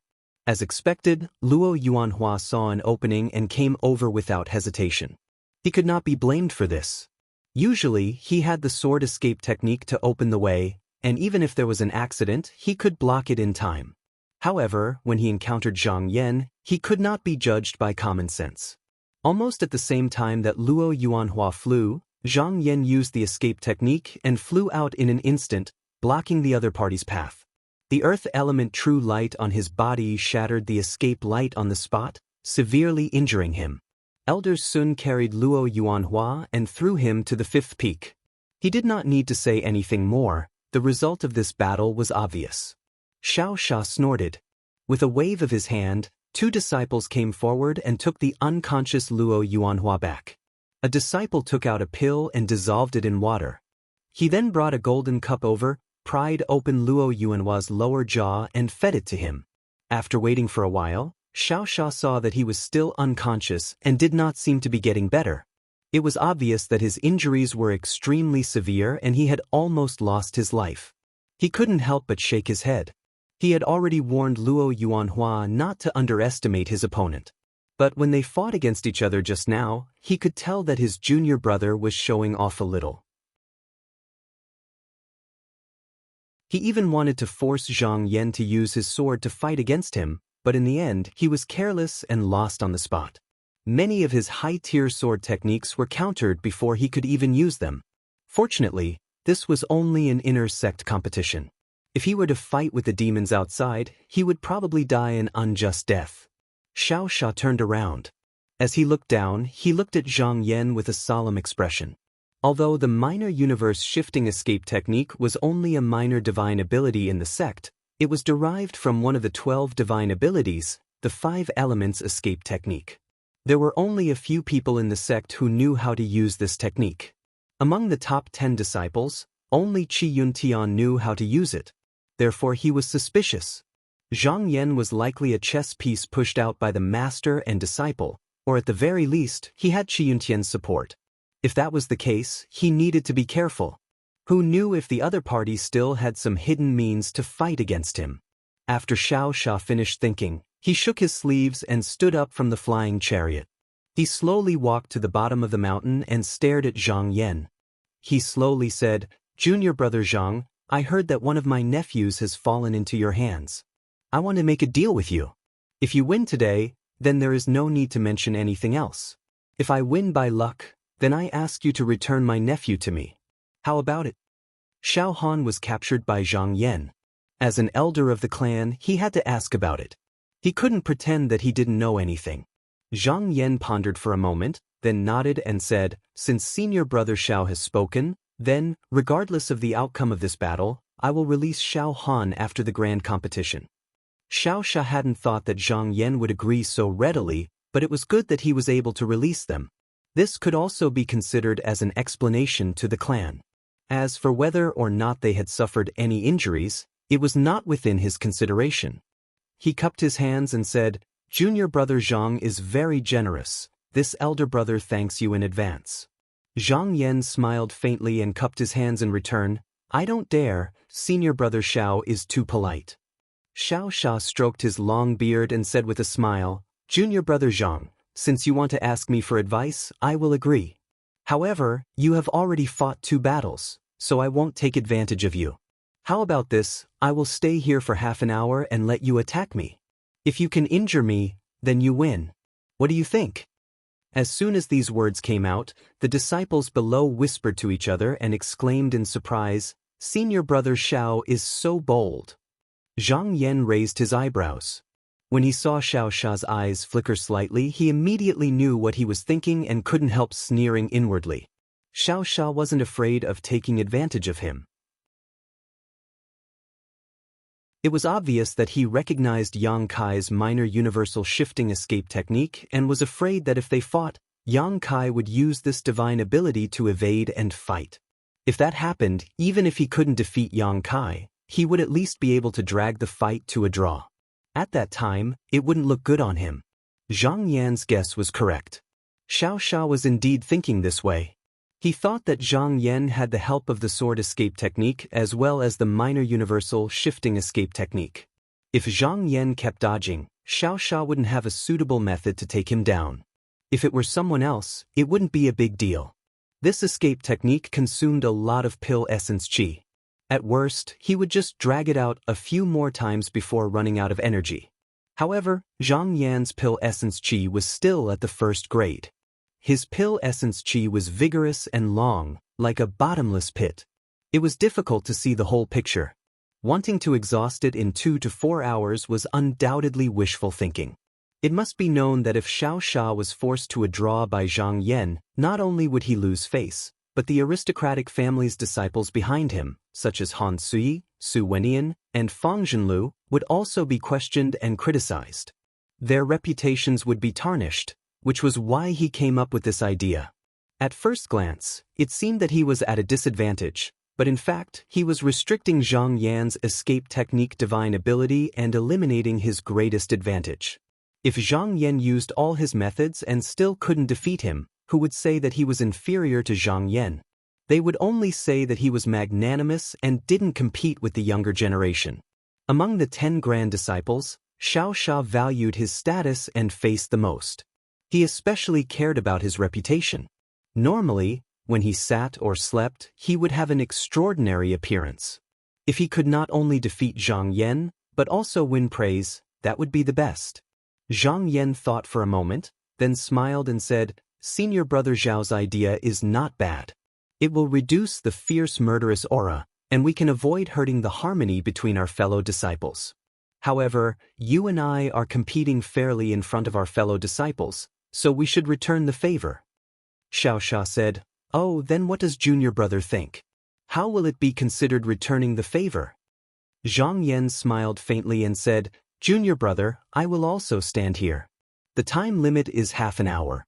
Senior brother, go all out and attack me. If you can injure me in the slightest, then I lose." As soon as he said this, everyone was shocked. Xiao Sha was one of the 10 grand disciples, so what he said was reasonable. However, where did Zhang Yan get the confidence to say such big words? Xiao Sha also looked at Zhang Yan strangely. He didn't say those words to show off, but he had full confidence. What he learned was one of the 5 techniques and 3 scriptures, the treasure gold cloud book. If he focused on defending, it would be like a golden city, unbreakable. Especially since he only needed to hold on for half an hour, he would be able to use all of his Dan Qi to defend. Even if a powerful treasure came down, it wouldn't be able to do anything to him. But why did Zhang Yan say that? Could it be that he had some powerful treasure to defend? He pondered for a moment and was even more certain that Zhang Yan was a secret pawn of the master and disciple. The spiritual masters must have given him some kind of treasure to protect himself. Only now did he have such confidence. He laughed coldly in his heart. Did he really think that with a few treasures, he could do whatever he wanted? However, his face became warmer and warmer as he said slowly, "Junior brother Zhang, are you sure about this? You have to think it through." Zhang Yan sighed and said, "Of course I won't regret my words." Xiao Sha was overjoyed and was about to speak when Elder Sun, who was next to him, raised his eyebrows and rushed up to scold Zhang Yan. "Zhang Yan, you don't know how high the sky is and how deep the earth is. Martial nephew Xiao Sua's cultivation far surpasses yours, and he also has a superior cultivation method to protect himself. That's why he dared to say such words. How many years have you cultivated? You dare to boast like this? Quickly give up on this idea." Even though Elder Sun's words were harsh, he actually had good intentions. He also knew a little about Xiao Sha's background. Once some methods were used, if one was tricked, it would damage one's Dao foundation. No matter how much one recuperated, it would be useless. In the previous 2 rounds, he could tell that Zhang Yan's talent was extraordinary.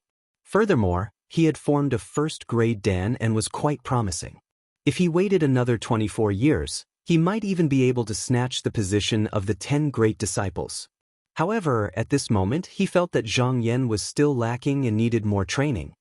He was also a disciple of the master and the disciple, so he naturally could not bear to see such a good talent be ruined. Thus, his words contained a hint of admonishment, hoping that Zhang Yan would listen to him and take back this ridiculous idea. Zhang Yan pretended not to understand and said with a frown, "Elder Sun, this is a matter between me and senior brother Xiao. I hope you won't interfere." Elder Sun snorted and thought to himself, "Looks like I, Darren, have played the good guy for nothing." He was not angry, but shook his head and sighed. He looked at Zhang Yan with great pity and retreated to the side. The Wang sisters and the others who were watching the battle clearly saw the situation through the silver mirror. Previously, when they saw that Zhang Yan had won 2 rounds in a row, they were all elated.